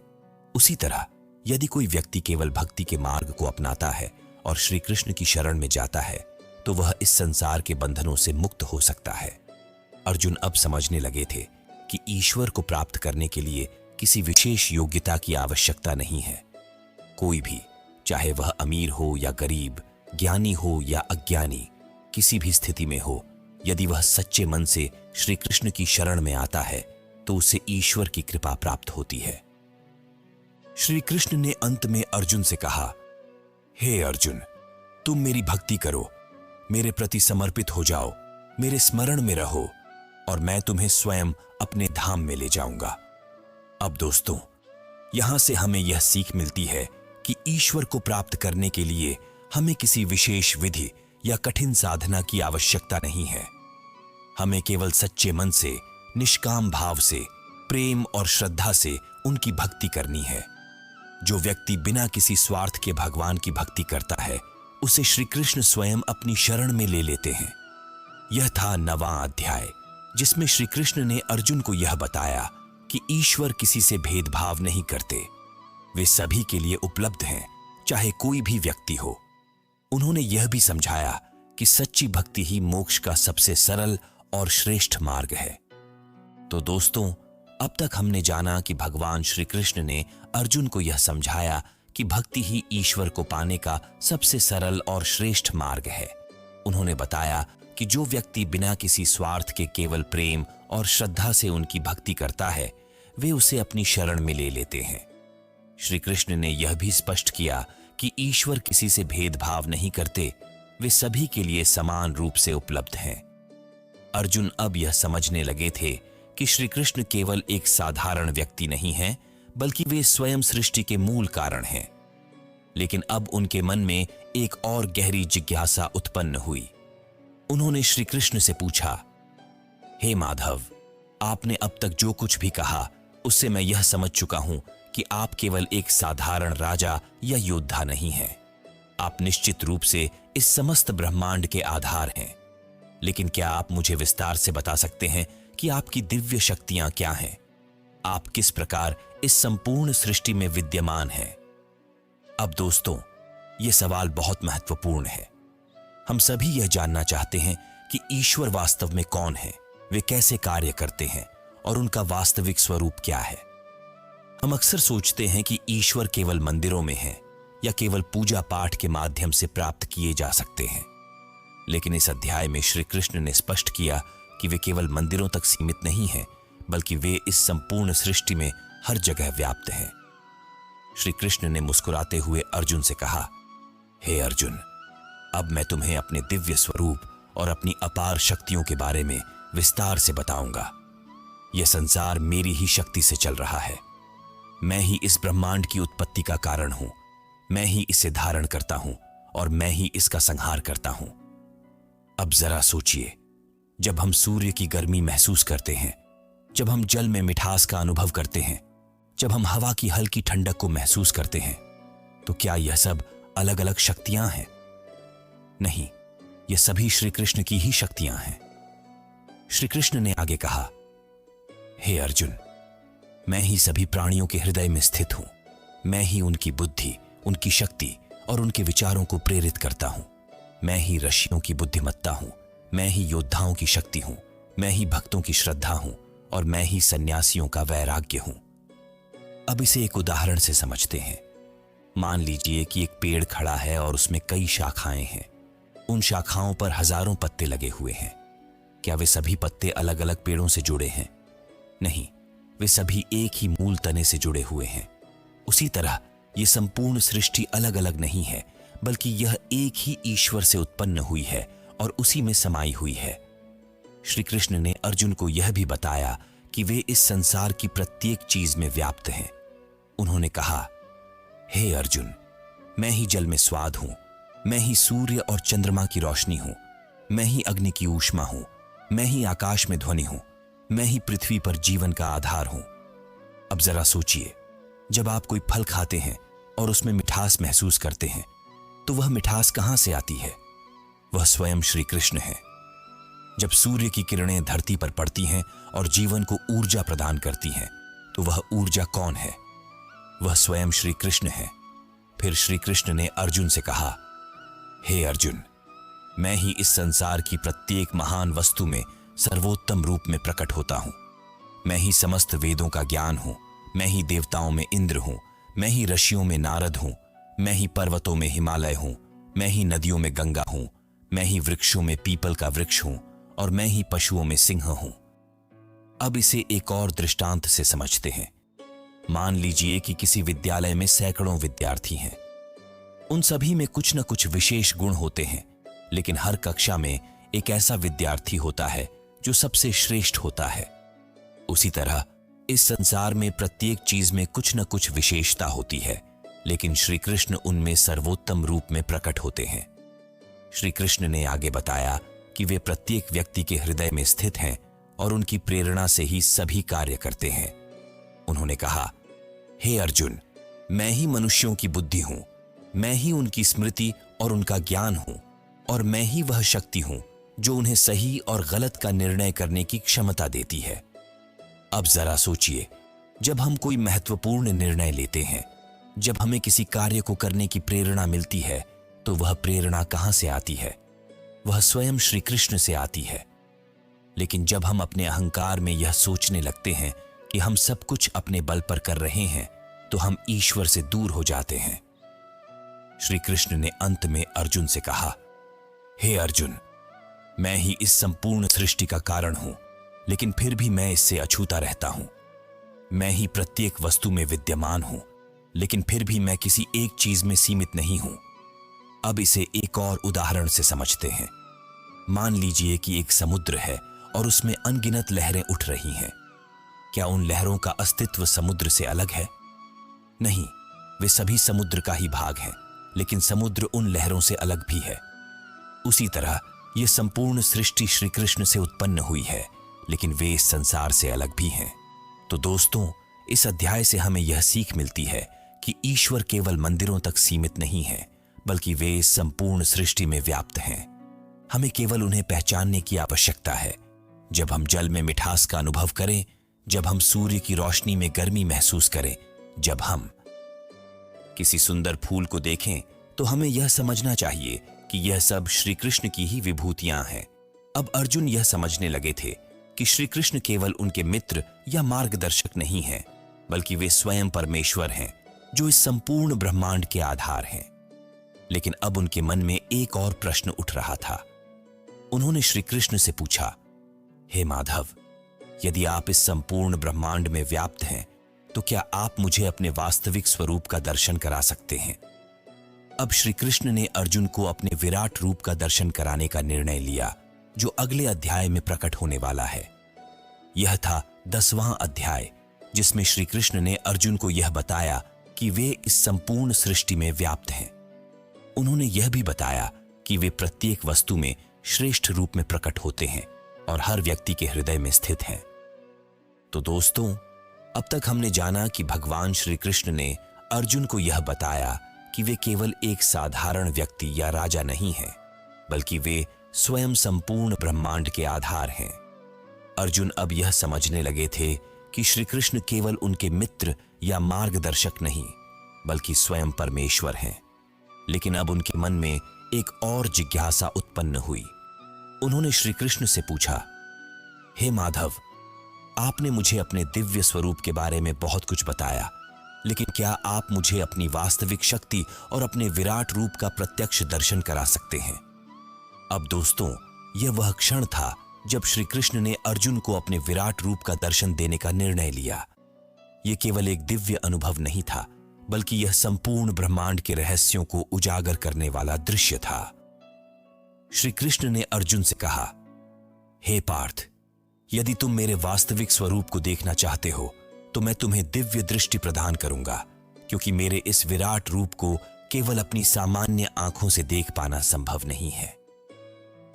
अब जरा कल्पना कीजिए, अर्जुन रथ पर खड़े थे और जैसे ही श्री कृष्ण ने उन्हें दिव्य दृष्टि दी, उनके सामने का पूरा दृश्य बदलने लगा। अर्जुन ने देखा कि श्री कृष्ण के रूप में संपूर्ण ब्रह्मांड समाया हुआ है। उन्होंने देखा कि श्री कृष्ण का विराट रूप अनंत मुखों, अनंत भुजाओं और अनंत नेत्रों से युक्त है। उनका शरीर असंख्य रंगों से जगमगा रहा था और वे इतने विशाल थे कि समस्त लोक और ब्रह्मांड उनके अंदर समाये हुए थे। अर्जुन ने देखा कि उनके मुख में अनगिनत ब्रह्मांड आ जा रहे थे। अनगिनत देवता, ऋषि, यक्ष, गंधर्व और महापुरुष उनके शरीर में विलीन हो रहे थे। उन्होंने देखा कि कौरवों और पांडवों के सभी योद्धा उनके तेजस्वी मुख में प्रवेश कर रहे थे, जैसे पतंगे जलती हुई अग्नि की ओर भागते हैं। अब जरा सोचिए, यह दृश्य कितना अद्भुत और भयावह रहा होगा। अर्जुन को यह अनुभव हुआ कि यह केवल श्री कृष्ण का एक दिव्य रूप नहीं है, बल्कि वे स्वयं सृष्टि के रचयिता, पालनकर्ता और संहारकर्ता हैं। उन्होंने देखा कि श्री कृष्ण का रूप इतना भव्य और विशाल है कि उसके आगे पूरा संसार तुच्छ प्रतीत हो रहा है। अब अर्जुन भयभीत हो गए। वे कांपने लगे और हाथ जोड़कर बोले, हे प्रभु, आप इतने अद्भुत और इतने प्रचंड रूप में प्रकट हुए हैं कि मेरा हृदय कंपित हो रहा है। मैं आपकी इस अनंत शक्ति को देखकर भयभीत हूं। कृपया मुझे बताइए कि आप कौन हैं और यह विराट रूप क्यों धारण किया है? श्री कृष्ण मुस्कुराए और बोले, हे अर्जुन, मैं काल हूं जो सबका नाश करने के लिए आया हूं। इस युद्ध में जो भी योद्धा खड़े हैं, वे पहले से ही मेरे द्वारा नष्ट किए जा चुके हैं। तुम केवल निमित्त मात्र हो। उठो, धनुष उठाओ और अपने कर्तव्य का पालन करो। अब जरा सोचिए, अर्जुन जो पहले यह सोच रहे थे कि क्या युद्ध करना सही होगा या नहीं, वे अब यह समझ गए कि यह युद्ध केवल उनका नहीं है, बल्कि यह स्वयं श्री कृष्ण की योजना का एक हिस्सा है। वे यह समझ गए कि जो कुछ भी होता है वह केवल ईश्वर की इच्छा से होता है और मनुष्य केवल उसका एक माध्यम मात्र होता है। अर्जुन अब पूरी तरह से श्री कृष्ण की महिमा को समझ चुके थे। उन्होंने हाथ जोड़कर कहा, हे प्रभु, मैं आपको साष्टांग प्रणाम करता हूं। आप ही समस्त लोकों के स्वामी हैं। आपने मुझे जो ज्ञान दिया उसके लिए मैं कृतज्ञ हूं। लेकिन हे प्रभु, कृपया अब अपना यह विराट रूप समेट लीजिए और मुझे फिर से अपने वही प्रिय, शांत और सौम्य स्वरूप में दर्शन दीजिए। श्री कृष्ण ने अर्जुन की प्रार्थना स्वीकार कर ली और वे पुनः अपने सामान्य स्वरूप में आ गए। लेकिन उन्होंने अर्जुन को यह भी कहा, हे अर्जुन, यह विराट रूप केवल तुम्हें ही देखने को मिला है, क्योंकि तुम मेरे सच्चे भक्त हो। इसे देखने की शक्ति किसी अन्य साधारण मनुष्य में नहीं है। अब दोस्तों, इस अध्याय से हमें यह सीख मिलती है कि श्री कृष्ण केवल एक महान योद्धा, राजा या गुरु नहीं है, बल्कि वे स्वयं ब्रह्मांड के आधार हैं। वे सृष्टि के कर्ता, धर्ता और संहार करता हैं। जो कुछ भी होता है वह उनकी इच्छा से होता है और मनुष्य केवल उसका निमित्त मात्र होता है। हमें यह भी समझना चाहिए कि जब भी जीवन में कोई बड़ा कार्य करना हो तो हमें अहंकार से मुक्त होकर यह स्वीकार करना चाहिए कि हम केवल ईश्वर के माध्यम हैं।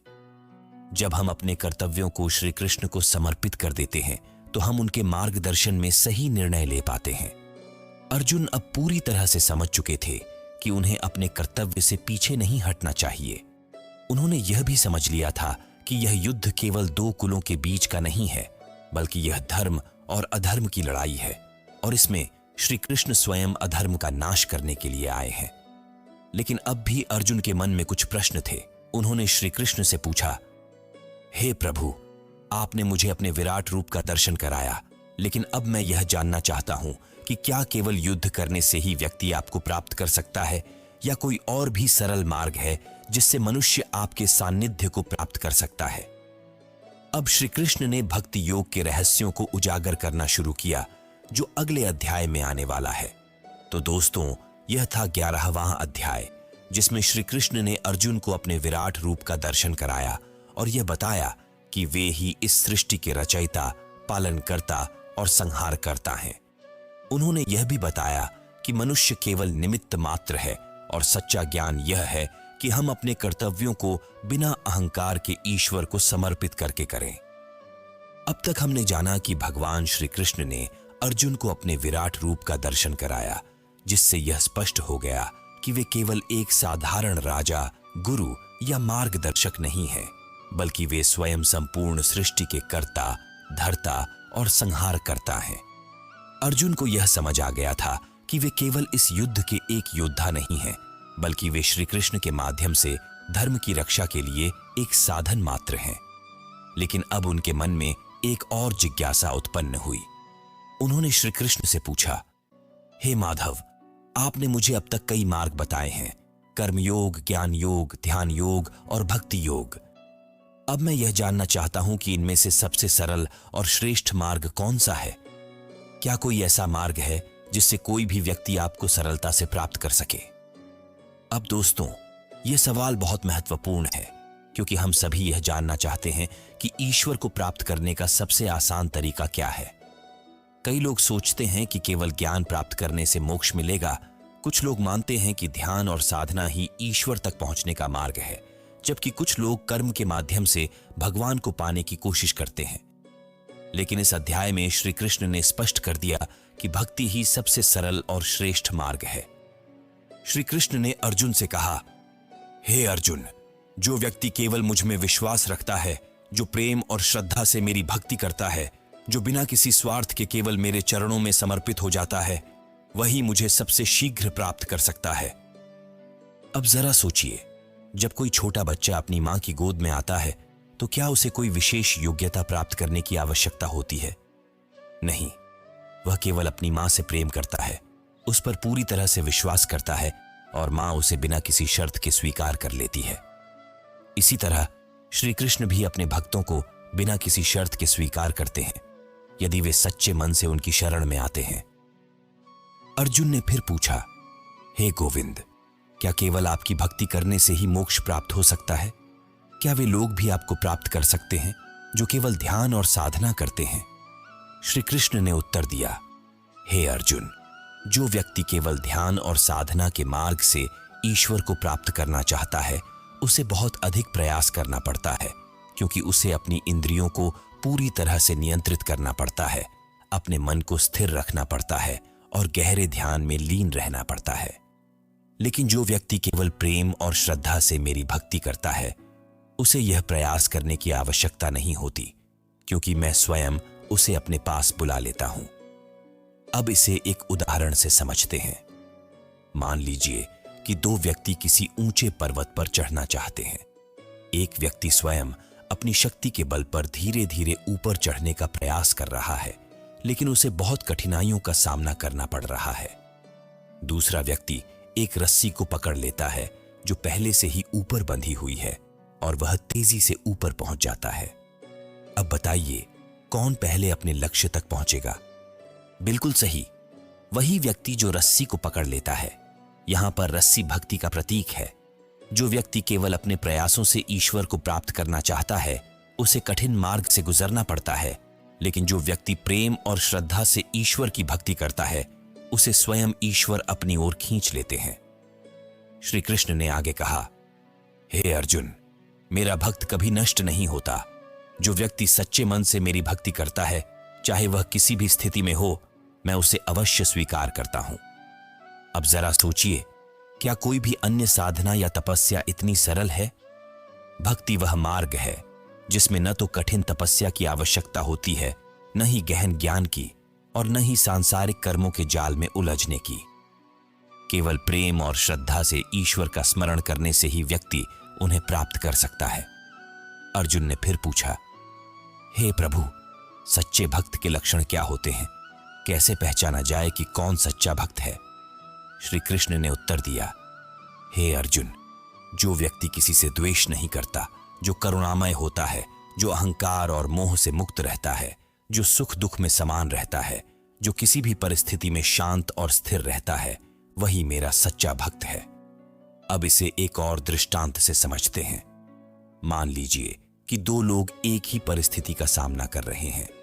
एक व्यक्ति किसी कठिनाई के समय परेशान हो जाता है, क्रोधित हो जाता है और दूसरों पर दोष डालता है, जबकि दूसरा व्यक्ति उसी कठिनाई को धैर्य और शांति से सहन करता है, ईश्वर पर विश्वास रखता है और बिना विचलित हुए अपने कर्तव्य का पालन करता है। बताइए, इनमें से सच्चा भक्त कौन है?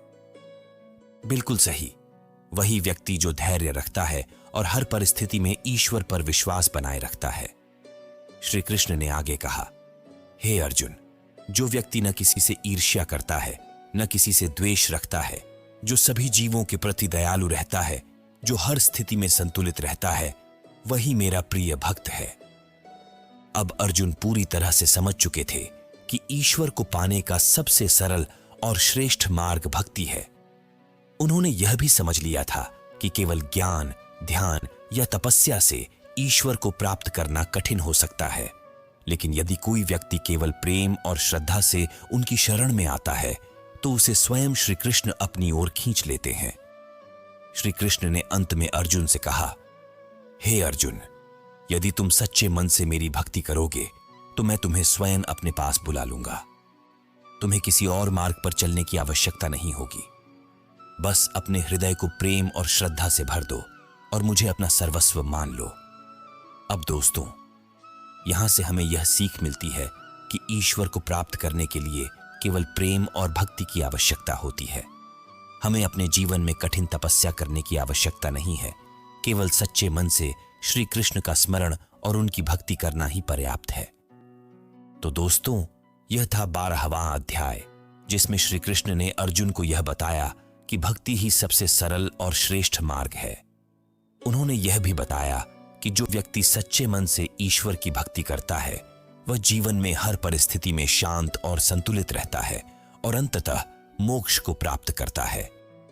भगवान श्री कृष्ण ने अर्जुन को यह समझाया कि भक्ति ही ईश्वर को प्राप्त करने का सबसे सरल और श्रेष्ठ मार्ग है। उन्होंने बताया कि जो व्यक्ति सच्चे मन से उनकी भक्ति करता है, वह जीवन में हर परिस्थिति में संतुलित रहता है और अंततः मोक्ष को प्राप्त करता है। अर्जुन अब यह समझ चुके थे कि ईश्वर को पाने का सबसे आसान तरीका केवल प्रेम और श्रद्धा से उनकी शरण में जाना है। लेकिन अब उनके मन में एक और जिज्ञासा उत्पन्न हुई। उन्होंने श्री कृष्ण से पूछा, हे माधव, यह शरीर, यह आत्मा, यह संसार, इनका वास्तविक स्वरूप क्या है? मुझे यह समझाइए कि यह सब कैसे कार्य करता है। अब दोस्तों, यह सवाल बहुत महत्वपूर्ण है, क्योंकि हम सभी कभी न कभी यह सोचते हैं कि हम कौन हैं, हमारा यह शरीर क्या है, हमारी आत्मा क्या है और इस संसार में हमारा स्थान क्या है। यहीं से श्री कृष्ण ने अर्जुन को क्षेत्र और क्षेत्रज्ञ यानी शरीर और आत्मा का रहस्य समझाना शुरू किया। श्री कृष्ण ने कहा, हे अर्जुन, यह शरीर एक क्षेत्र के समान है और जो इस शरीर में स्थित है वह क्षेत्रज्ञ यानी आत्मा है। यह शरीर नश्वर है लेकिन आत्मा अमर है। अब इसे एक उदाहरण से समझते हैं। मान लीजिए कि एक किसान अपने खेत में फसल उगाता है। वह जानता है कि खेत में जो कुछ भी उगेगा वह नष्ट हो सकता है, लेकिन वह स्वयं किसान बना रहता है। उसी तरह यह शरीर नश्वर है, यह बदलता रहता है, लेकिन आत्मा वही रहती है जो इसे संचालित करती है। श्री कृष्ण ने आगे कहा, हे अर्जुन, जो व्यक्ति यह समझ लेता है कि यह शरीर केवल एक माध्यम है और वास्तविक पहचान आत्मा है, वही सच्चा ज्ञानी होता है। अब जरा सोचिए, हम अपने जीवन में कितना कुछ केवल अपने शरीर के लिए करते हैं। हम इसे सुंदर बनाने की कोशिश करते हैं, इसे स्वस्थ रखने के लिए प्रयास करते हैं, लेकिन क्या हम कभी यह सोचते हैं कि हमारी आत्मा क्या चाहती है? नहीं, हम केवल इस शरीर को ही अपनी पहचान मान लेते हैं, जबकि सच्चाई यह है कि यह शरीर केवल एक साधन है और वास्तविकता आत्मा है। अर्जुन ने फिर पूछा, हे प्रभु, यदि आत्मा अमर है और यह शरीर केवल एक साधन है, तो फिर यह संसार कैसे संचालित होता है? श्री कृष्ण ने उत्तर दिया, हे अर्जुन, इस संसार में प्रकृति और पुरुष दो शक्तियां कार्य करती हैं। प्रकृति वह है जो इस भौतिक संसार को संचालित करती है। यह शरीर, यह मन, यह इंद्रियां, यह सब प्रकृति का ही भाग है। लेकिन आत्मा जो इन सब का साक्षी है वह पुरुष है। आत्मा स्वयं कुछ नहीं करती, वह केवल साक्षी होती है। लेकिन जब यह आत्मा प्रकृति के साथ जुड़ जाती है, तब यह संसार के सुख दुख में फंस जाती है। अब इसे एक और उदाहरण से समझते हैं। मान लीजिए कि एक राजा है और एक नाटक चल रहा है। राजा केवल दर्शक है, लेकिन अगर वह उस नाटक में खुद को पात्र मानने लगे तो वह उसमें उलझ जाएगा। इसी तरह आत्मा केवल साक्षी है, लेकिन जब वह शरीर और मन के साथ तादात्म्य कर लेती है तो वह संसार के मोह में फंस जाती है। श्री कृष्ण ने आगे कहा, हे अर्जुन, जो व्यक्ति यह समझ लेता है कि आत्मा केवल साक्षी है और शरीर और मन केवल प्रकृति का खेल है, वही मुक्त हो सकता है। जो इस भेद को समझ लेता है वह जन्म मरण के बंधन से मुक्त हो जाता है। अब जरा सोचिए, हम अपने जीवन में कितनी बार छोटी छोटी बातों पर परेशान होते हैं। अगर कोई हमें बुरा कह देता है तो हम दुखी हो जाते हैं। अगर कोई हमारी प्रशंसा कर देता है तो हम खुश हो जाते हैं। लेकिन क्या यह सच्ची खुशी और सच्चा दुख है? नहीं, ये केवल मन और शरीर की प्रतिक्रियाएं हैं। अगर हम यह समझ जाएं कि हम केवल आत्मा हैं और यह संसार केवल एक नाटक है, तो क्या हमें किसी भी चीज से कोई फर्क पड़ेगा? बिल्कुल नहीं। अर्जुन ने फिर पूछा, हे प्रभु, सच्चा ज्ञानी कौन होता है? कौन व्यक्ति इस ज्ञान को समझ सकता है?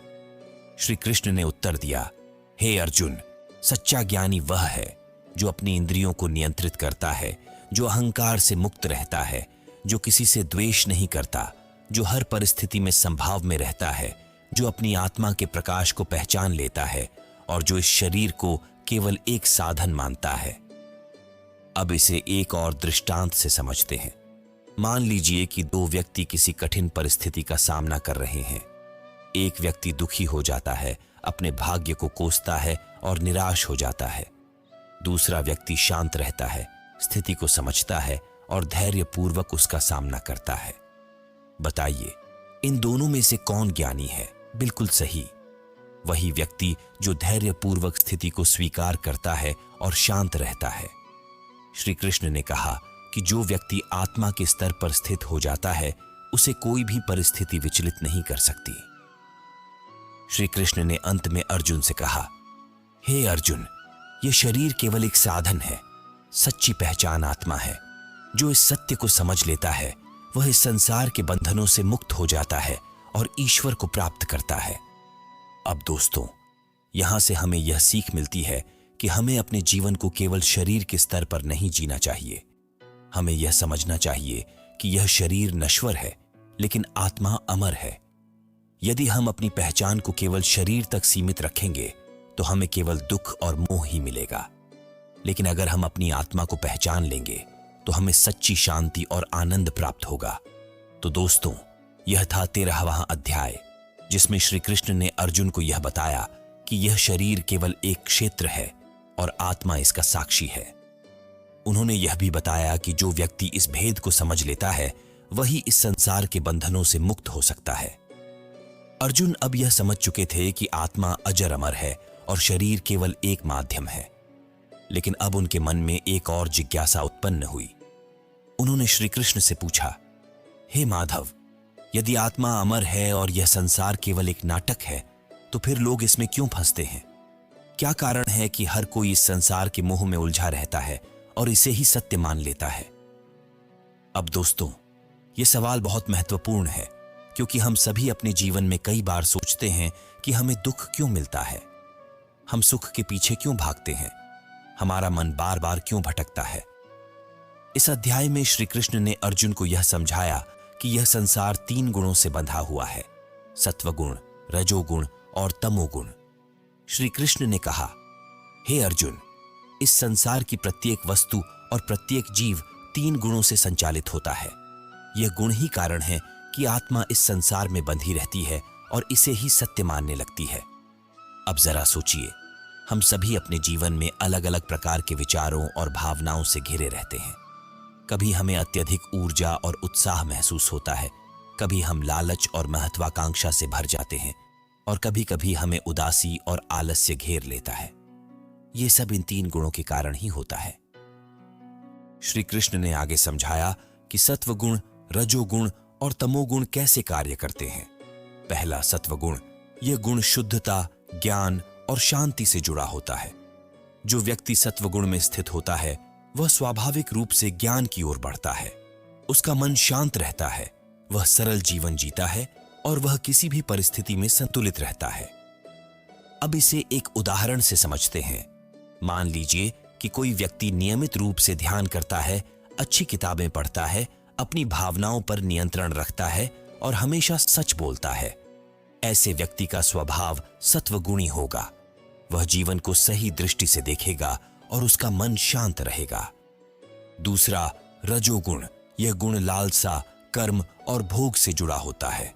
जो व्यक्ति रजोगुण में स्थित होता है वह हर समय कुछ न कुछ पाने की इच्छा रखता है। उसे धन, प्रसिद्धि, पद और सांसारिक सुखों की लालसा होती है। वह बहुत सक्रिय रहता है, लेकिन उसके मन में हमेशा कुछ न कुछ पाने की बेचैनी बनी रहती है। अब इसे एक और उदाहरण से समझते हैं। मान लीजिए कि कोई व्यक्ति बहुत मेहनत कर रहा है, लेकिन उसका लक्ष्य केवल धन कमाना और अधिक से अधिक सफलता प्राप्त करना है। वह कभी संतुष्ट नहीं होता, क्योंकि उसे हर समय कुछ न कुछ नया चाहिए। ऐसा व्यक्ति रजोगुण में स्थित होगा। वह कर्म तो करेगा, लेकिन उसे शांति नहीं मिलेगी। तीसरा, तमोगुण, यह गुण अज्ञानता, आलस्य और नकारात्मकता से जुड़ा होता है। जो व्यक्ति तमोगुण में स्थित होता है वह किसी भी चीज को गंभीरता से नहीं लेता। उसे ज्ञान में रुचि नहीं होती।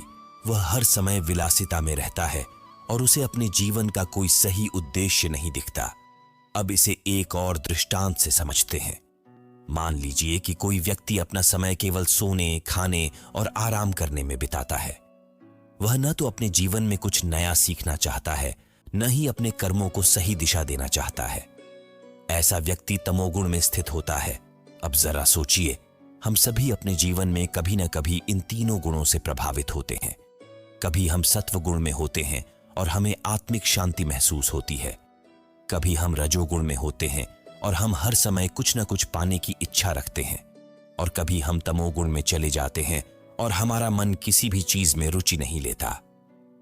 श्री कृष्ण ने अर्जुन से कहा, हे अर्जुन, ये तीनों गुण आत्मा को इस संसार में बांधे रखते हैं। जब कोई व्यक्ति सत्वगुण में होता है तो वह ज्ञान और प्रकाश की ओर बढ़ता है। जब वह रजोगुण में होता है तो वह कर्म और फल की इच्छा में फंस जाता है।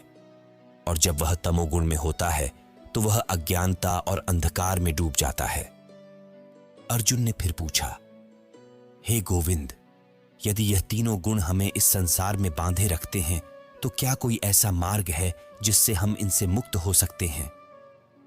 श्री कृष्ण ने उत्तर दिया, हे अर्जुन, जो व्यक्ति इन तीनों गुणों से ऊपर उठ जाता है वही सच्ची मुक्ति प्राप्त करता है।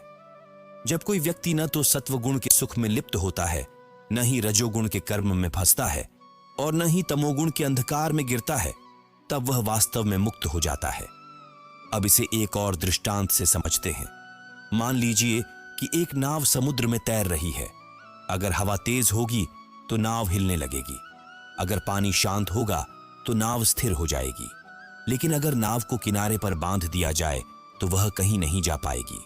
इसी तरह यह तीन गुण आत्मा को अलग अलग दिशाओं में खींचते हैं, लेकिन जो व्यक्ति इनसे ऊपर उठ जाता है वह स्वतंत्र हो जाता है।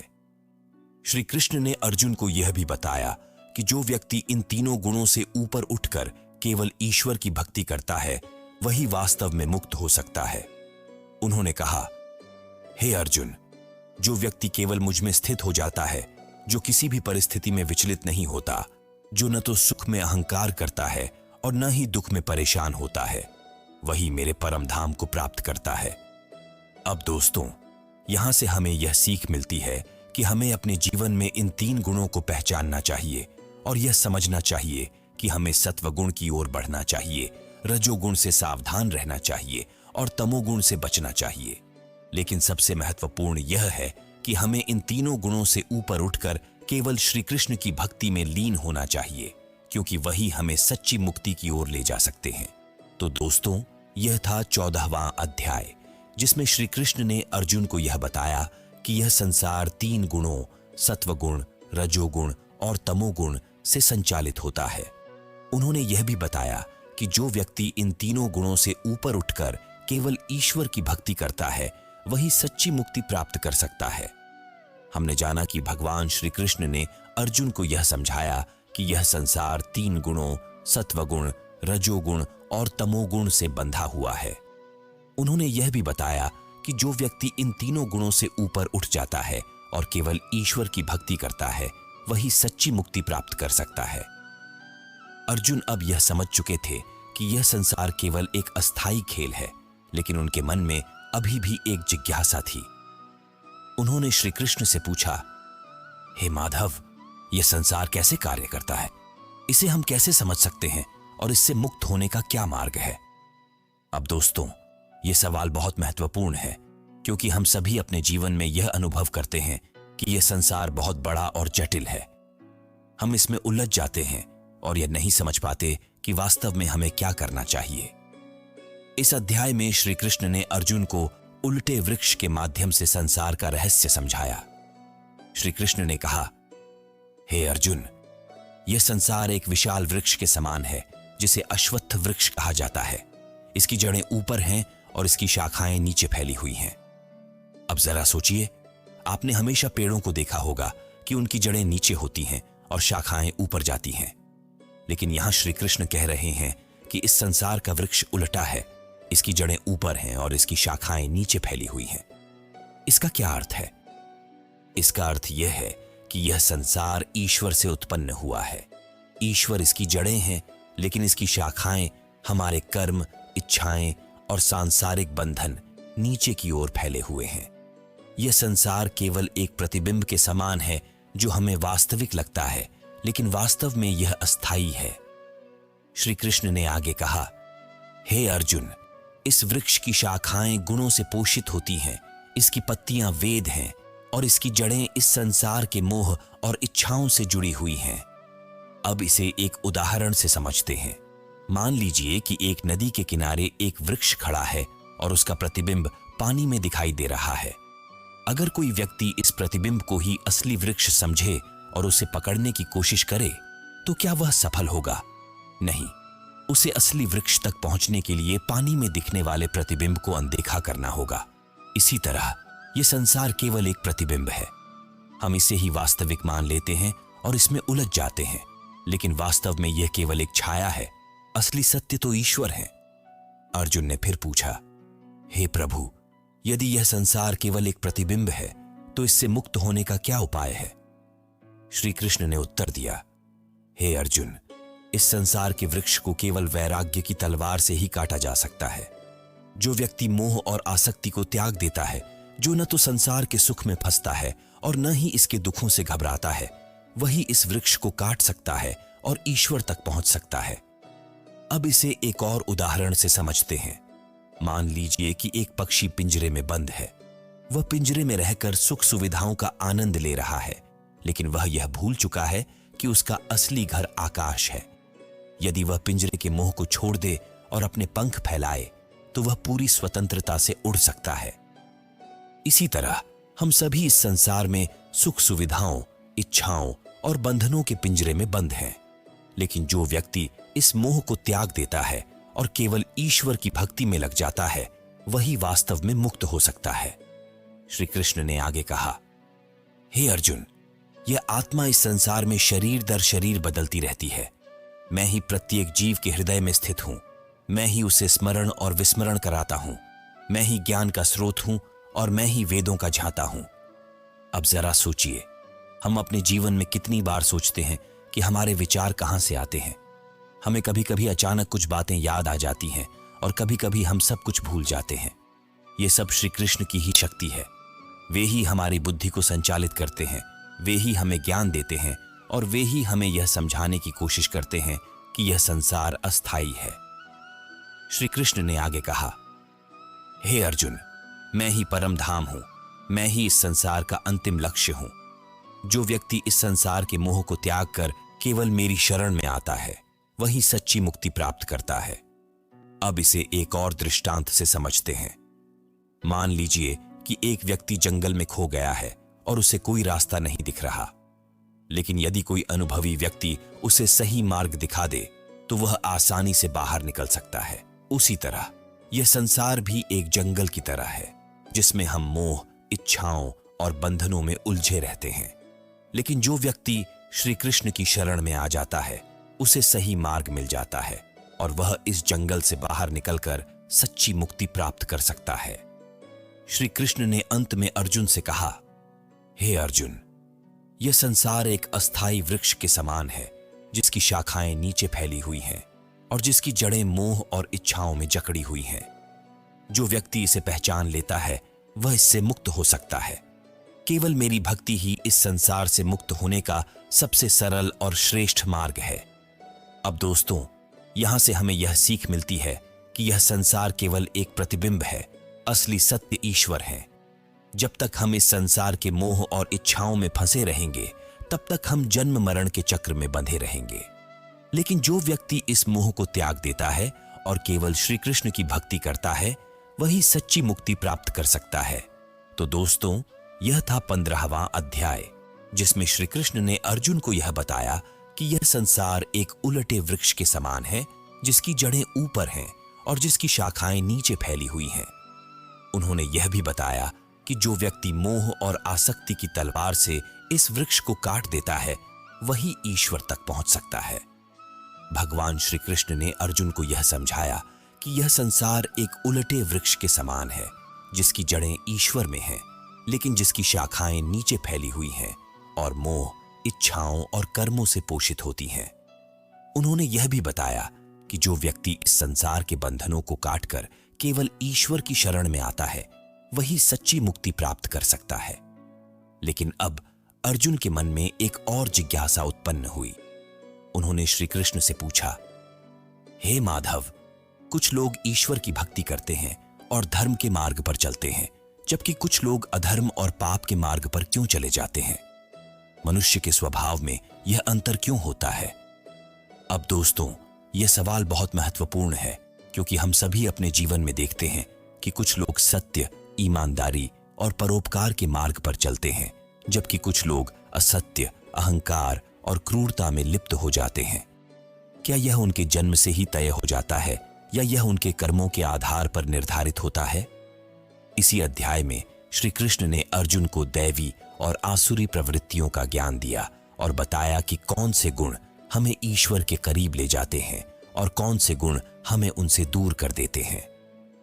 श्री कृष्ण ने कहा, हे अर्जुन, इस संसार में 2 प्रकार के लोग होते हैं, दैवी गुणों से युक्त और आसुरी प्रवृत्ति वाले। दैवी गुण वाले व्यक्ति सत्य, करुणा, अहिंसा, धैर्य, ईमानदारी और सादगी के मार्ग पर चलते हैं, वे अपने मन, वाणी और कर्म को शुद्ध रखते हैं और किसी के प्रति द्वेष नहीं रखते। वे अहंकार से मुक्त होते हैं और अपनी इंद्रियों को नियंत्रित रखते हैं। वे सदैव ईश्वर में विश्वास रखते हैं और धर्म के मार्ग पर चलते हैं। अब इसे एक उदाहरण से समझते हैं। मान लीजिए कि एक राजा बहुत शक्तिशाली है, लेकिन वह अपनी प्रजा की भलाई के लिए कार्य करता है। वह न्यायप्रिय है, सबका सम्मान करता है और कभी किसी पर अन्याय नहीं करता। ऐसा राजा दैवी गुणों से युक्त होगा, क्योंकि उसके अंदर करुणा, न्याय और सत्य का भाव है। दूसरी ओर आसुरी प्रवृत्ति वाले लोग अहंकारी, क्रोधी, कपटी, लोभी और हिंसक होते हैं। वे केवल अपने स्वार्थ के लिए जीते हैं, झूठ बोलते हैं, दूसरों को दुख पहुंचाते हैं और धर्म के मार्ग से भटक जाते हैं। वे न तो किसी की भलाई चाहते हैं और न ही वे ईश्वर में विश्वास रखते हैं। अब इसे एक और उदाहरण से समझते हैं। मान लीजिए कि एक राजा बहुत शक्तिशाली है, लेकिन वह अपनी प्रजा पर अत्याचार करता है, दूसरों से छल करता है, अहंकार में चूर रहता है और धर्म की परवाह नहीं करता। ऐसा राजा आसुरी प्रवृत्ति वाला होगा, क्योंकि उसके अंदर क्रोध, अहंकार और लोभ भरा हुआ है। श्री कृष्ण ने आगे कहा, हे अर्जुन, जो व्यक्ति दैवी गुणों को धारण करता है वह मोक्ष की ओर बढ़ता है, लेकिन जो व्यक्ति आसुरी गुणों में लिप्त रहता है वह अधोगति को प्राप्त होता है। अब जरा सोचिए, हम अपने जीवन में कैसे कार्य करते हैं? क्या हम सत्य और ईमानदारी के मार्ग पर चलते हैं, या कभी कभी हम अपने स्वार्थ के लिए झूठ, कपट और क्रोध में फंस जाते हैं? यही तय करता है कि हम दैवी प्रवृत्ति वाले हैं या आसुरी प्रवृत्ति वाले। अर्जुन ने फिर पूछा, हे गोविंद, यदि कोई व्यक्ति आसुरी गुणों से युक्त है तो क्या वह अपने भाग्य को बदल सकता है? क्या वह फिर से सही मार्ग पर आ सकता है? श्री कृष्ण ने उत्तर दिया, हे अर्जुन, प्रत्येक व्यक्ति के पास अपने कर्मों को बदलने का अवसर होता है। यदि कोई व्यक्ति आसुरी गुणों को छोड़कर धर्म और सत्य के मार्ग पर आ जाए तो वह भी ईश्वर की कृपा प्राप्त कर सकता है। लेकिन यदि कोई व्यक्ति बार बार अधर्म के मार्ग पर चलता है और अपनी बुरी आदतों को नहीं छोड़ता तो वह स्वयं अपने विनाश का कारण बनता है। अब इसे एक और दृष्टांत से समझते हैं। मान लीजिए कि एक व्यापारी अपने व्यापार में बार बार धोखा देता है, झूठ बोलता है और लोगों को ठगता है। लेकिन एक दिन उसे एहसास होता है कि यह सब गलत है और वह सच्चाई और ईमानदारी का मार्ग अपना लेता है। अब वह अपने कर्मों को सुधार लेता है और उसे समाज में फिर से सम्मान मिलने लगता है। यही सिद्धांत हर व्यक्ति पर लागू होता है। हम अपने कर्मों के द्वारा अपने भविष्य को बदल सकते हैं। जो व्यक्ति सच्चे हृदय से दैवी गुणों को अपनाता है वह ईश्वर के निकट चला जाता है, लेकिन जो व्यक्ति जानबूझकर अधर्म में लिप्त रहता है वह अपने पतन की ओर बढ़ता है। श्री कृष्ण ने आगे कहा, हे अर्जुन, जो लोग अहंकार, लोभ और क्रोध में फंसे रहते हैं वे अपने मन और इंद्रियों पर नियंत्रण नहीं रख पाते। वे धर्म के मार्ग को तुच्छ समझते हैं और केवल अपने स्वार्थ को पूरा करने के लिए कार्य करते हैं। ऐसे लोग बार बार जन्म मरण के चक्र में फंसते रहते हैं और दुखों का सामना करते हैं। अब जरा सोचिए, कितनी बार हम अपने जीवन में क्रोध, लोभ और अहंकार के कारण गलत निर्णय लेते हैं। कितनी बार हम अपने स्वार्थ के कारण दूसरों को दुख पहुंचाते हैं। यही वे प्रवृत्तियां हैं जो हमें आसुरी गुणों की ओर ले जाती हैं। श्री कृष्ण ने अंत में अर्जुन से कहा, हे अर्जुन, यदि तुम सच्चे हृदय से दैवी गुणों को अपनाओगे तो तुम न केवल इस युद्ध में विजय प्राप्त करोगे, बल्कि तुम अपने जीवन में भी सफलता और शांति प्राप्त करोगे। लेकिन यदि तुम अहंकार, लोभ और क्रोध के वश में आ जाओगे तो यह तुम्हारे पतन का कारण बनेगा। इसलिए सच्चे हृदय से धर्म और सत्य के मार्ग पर चलो और मेरी भक्ति में लीन रहो। अब दोस्तों, यहां से हमें यह सीख मिलती है कि हम अपने कर्मों के द्वारा अपने भविष्य को तय कर सकते हैं। यदि हम दैवी गुणों को अपनाएंगे, सत्य, करुणा, अहिंसा और ईमानदारी, तो हम ईश्वर के निकट जाएंगे।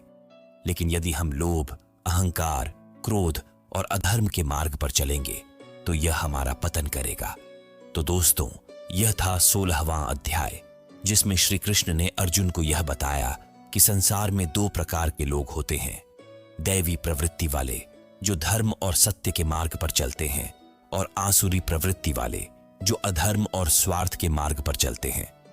उन्होंने यह भी बताया कि जो व्यक्ति अपने गुणों को पहचानकर सही मार्ग चुनता है वही सच्ची मुक्ति प्राप्त कर सकता है। तो दोस्तों, अब तक हमने जाना कि भगवान श्री कृष्ण ने अर्जुन को यह समझाया कि इस संसार में दो प्रकार के लोग होते हैं, दैवी प्रवृत्ति वाले जो सत्य, करुणा, अहिंसा और ईमानदारी के मार्ग पर चलते हैं, और आसुरी प्रवृत्ति वाले जो अहंकार, लोभ, क्रोध और अधर्म के मार्ग पर चलते हैं। उन्होंने यह भी बताया कि जो व्यक्ति अपने गुणों को पहचानकर सही मार्ग चुनता है वही सच्ची मुक्ति प्राप्त कर सकता है। लेकिन अब अर्जुन के मन में एक और जिज्ञासा उत्पन्न हुई। उन्होंने श्री कृष्ण से पूछा, हे माधव, कुछ लोग श्रद्धा और भक्ति से भरे होते हैं, कुछ केवल अपने स्वार्थ के लिए पूजा पाठ करते हैं और कुछ लोग धर्म के नाम पर गलत कार्य भी करते हैं।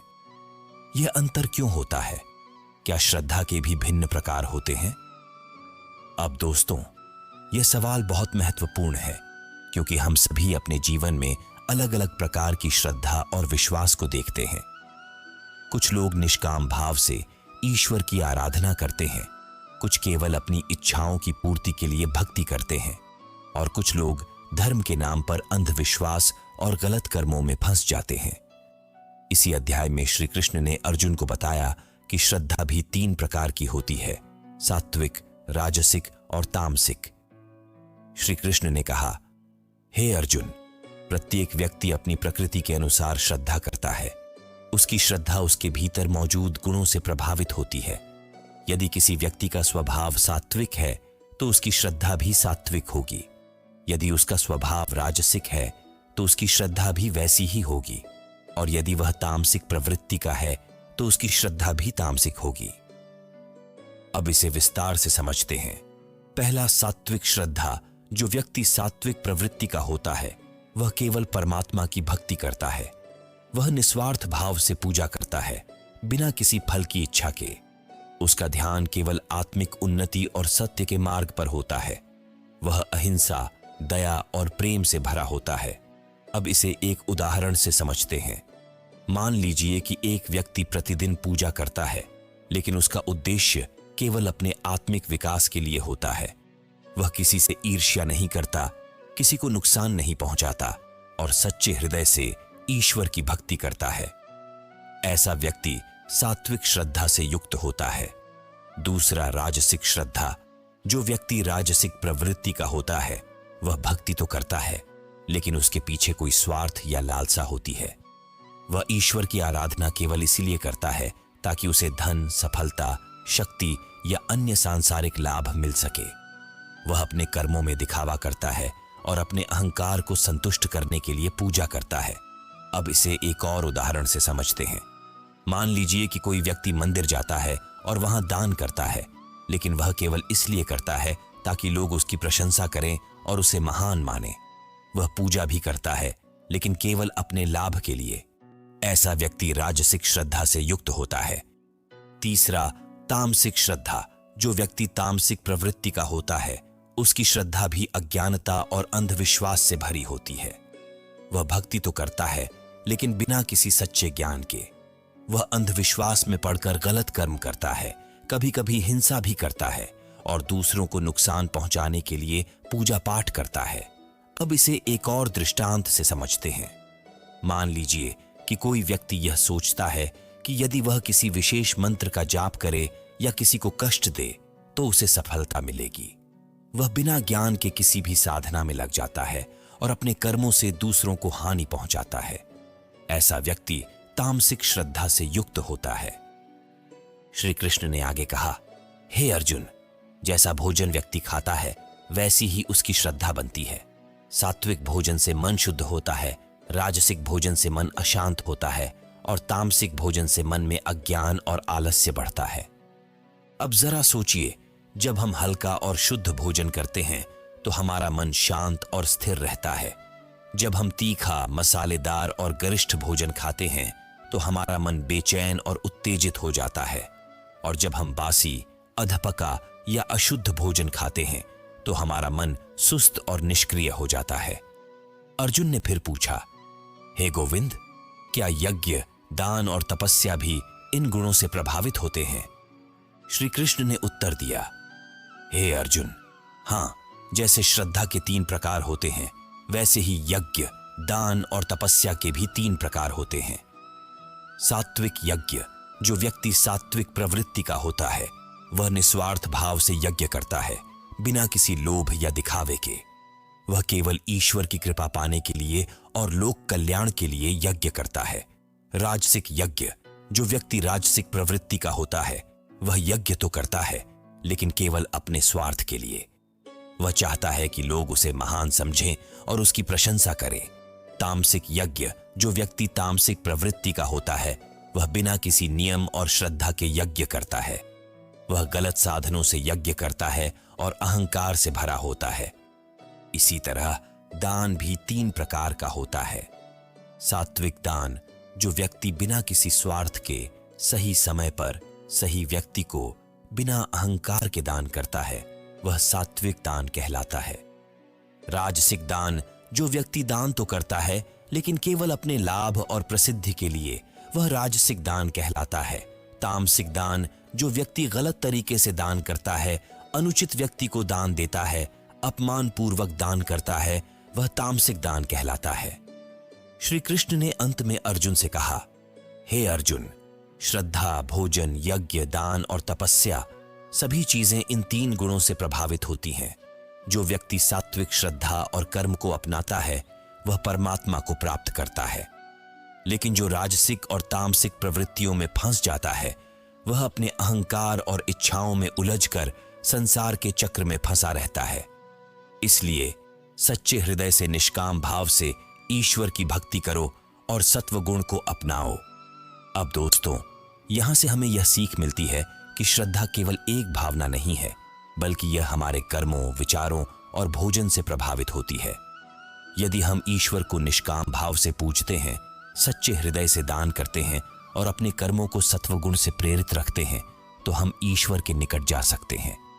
लेकिन यदि हम अपने कर्मों में स्वार्थ, अहंकार और अज्ञानता को शामिल कर लेते हैं, तो यह हमें अधोगति की ओर ले जाता है।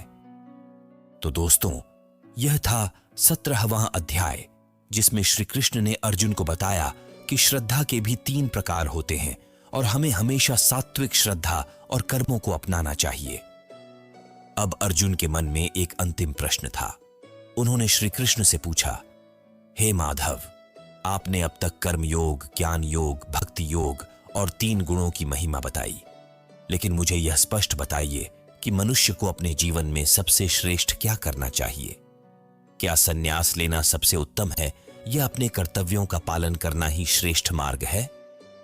अब दोस्तों, यह सवाल बहुत महत्वपूर्ण है, क्योंकि हम सभी कभी न कभी यह सोचते हैं कि क्या हमें अपने कर्तव्यों को निभाना चाहिए या सांसारिक जीवन को त्याग कर संन्यास लेना चाहिए। क्या मोक्ष केवल संन्यास से ही संभव है या हम अपने कर्म करते हुए भी मुक्ति प्राप्त कर सकते हैं? श्री कृष्ण ने मुस्कुराते हुए उत्तर दिया, हे अर्जुन, मैं तुम्हें अब संपूर्ण गीता का सार बताऊंगा। ध्यानपूर्वक सुनो। संन्यास और कर्मयोग दोनों ही श्रेष्ठ मार्ग हैं, लेकिन कर्मयोग सबसे श्रेष्ठ है। अब इसे एक उदाहरण से समझते हैं। मान लीजिए कि 2 व्यक्ति हैं। एक व्यक्ति सोचता है कि संसार में बहुत दुख है, इसलिए वह सब कुछ त्याग कर जंगल में चला जाता है। दूसरा व्यक्ति भी संसार के दुखों को देखता है, लेकिन वह अपने कर्तव्यों का पालन करता हुआ, निस्वार्थ भाव से सेवा करता हुआ भगवान की भक्ति में लीन रहता है। बताइए, कौन श्रेष्ठ है? बिल्कुल सही, दूसरा व्यक्ति, क्योंकि उसने अपने कर्तव्यों को नहीं छोड़ा, बल्कि उनमें निस्वार्थ भाव से लगा रहा। यही कर्मयोग है। श्री कृष्ण ने कहा, सच्चा सन्यास वह नहीं है जो अपने कर्तव्यों को छोड़ देता है, बल्कि वह है जो अपने कर्मों को भगवान को समर्पित कर देता है और उनके फल की चिंता नहीं करता। श्री कृष्ण ने आगे कहा, हे अर्जुन, इस संसार में प्रत्येक व्यक्ति को कर्म करना ही पड़ता है। कोई भी बिना कर्म किए नहीं रह सकता, लेकिन जो व्यक्ति अपने कर्मों को ईश्वर को अर्पित कर देता है, वह संसार के बंधनों से मुक्त हो जाता है। अब जरा सोचिए, जब कोई व्यक्ति भोजन पकाता है तो क्या वह केवल अपने लिए बनाता है? नहीं, वह अपने परिवार के लिए बनाता है। अगर वह स्वार्थ से मुक्त होकर इसे सभी के लिए करता है तो यह कर्म पुण्य बन जाता है। यही सिद्धांत हर कर्म पर लागू होता है।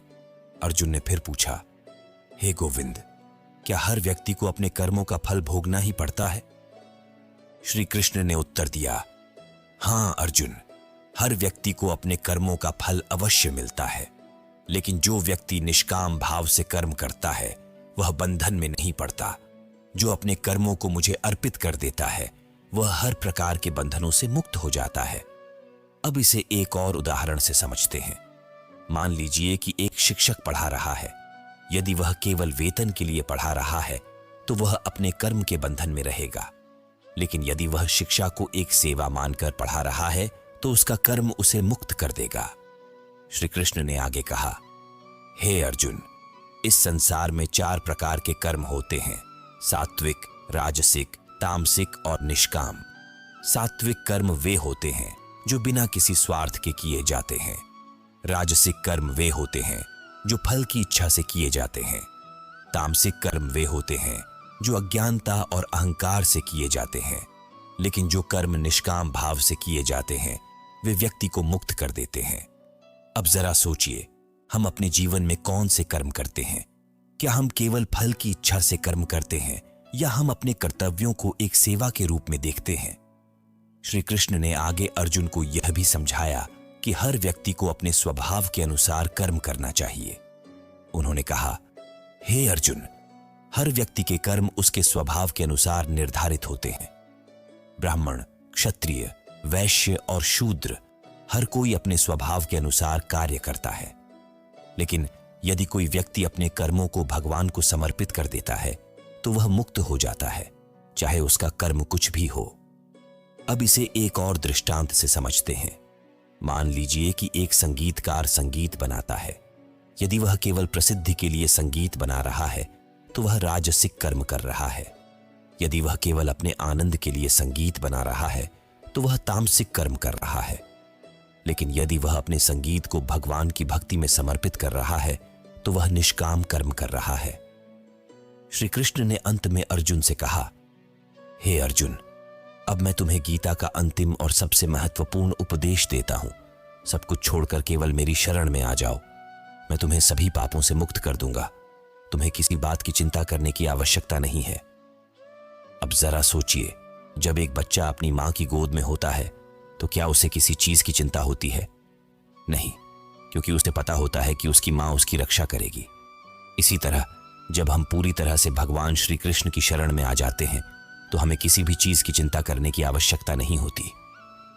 श्री कृष्ण ने आगे कहा, हे अर्जुन, यदि कोई व्यक्ति प्रेम और श्रद्धा से इस गीता को पढ़ता है, उसे समझता है और अपने जीवन में लागू करता है तो वह निश्चित रूप से मोक्ष को प्राप्त करता है।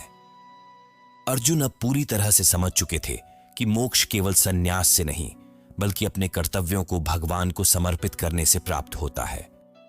उन्होंने अपने सभी संदेहों को दूर कर दिया और दृढ़ संकल्प के साथ कहा, हे गोविंद, अब मेरे सभी भ्रम समाप्त हो गए हैं। मैं आपके आदेशों का पालन करूंगा और अपने कर्तव्यों का पालन करूंगा। अब दोस्तों, यहां से हमें यह सीख मिलती है कि हमें अपने जीवन में कर्म करने से पीछे नहीं हटना चाहिए। हमें अपने कर्मों को भगवान को समर्पित कर देना चाहिए और उनके फल की चिंता नहीं करनी चाहिए।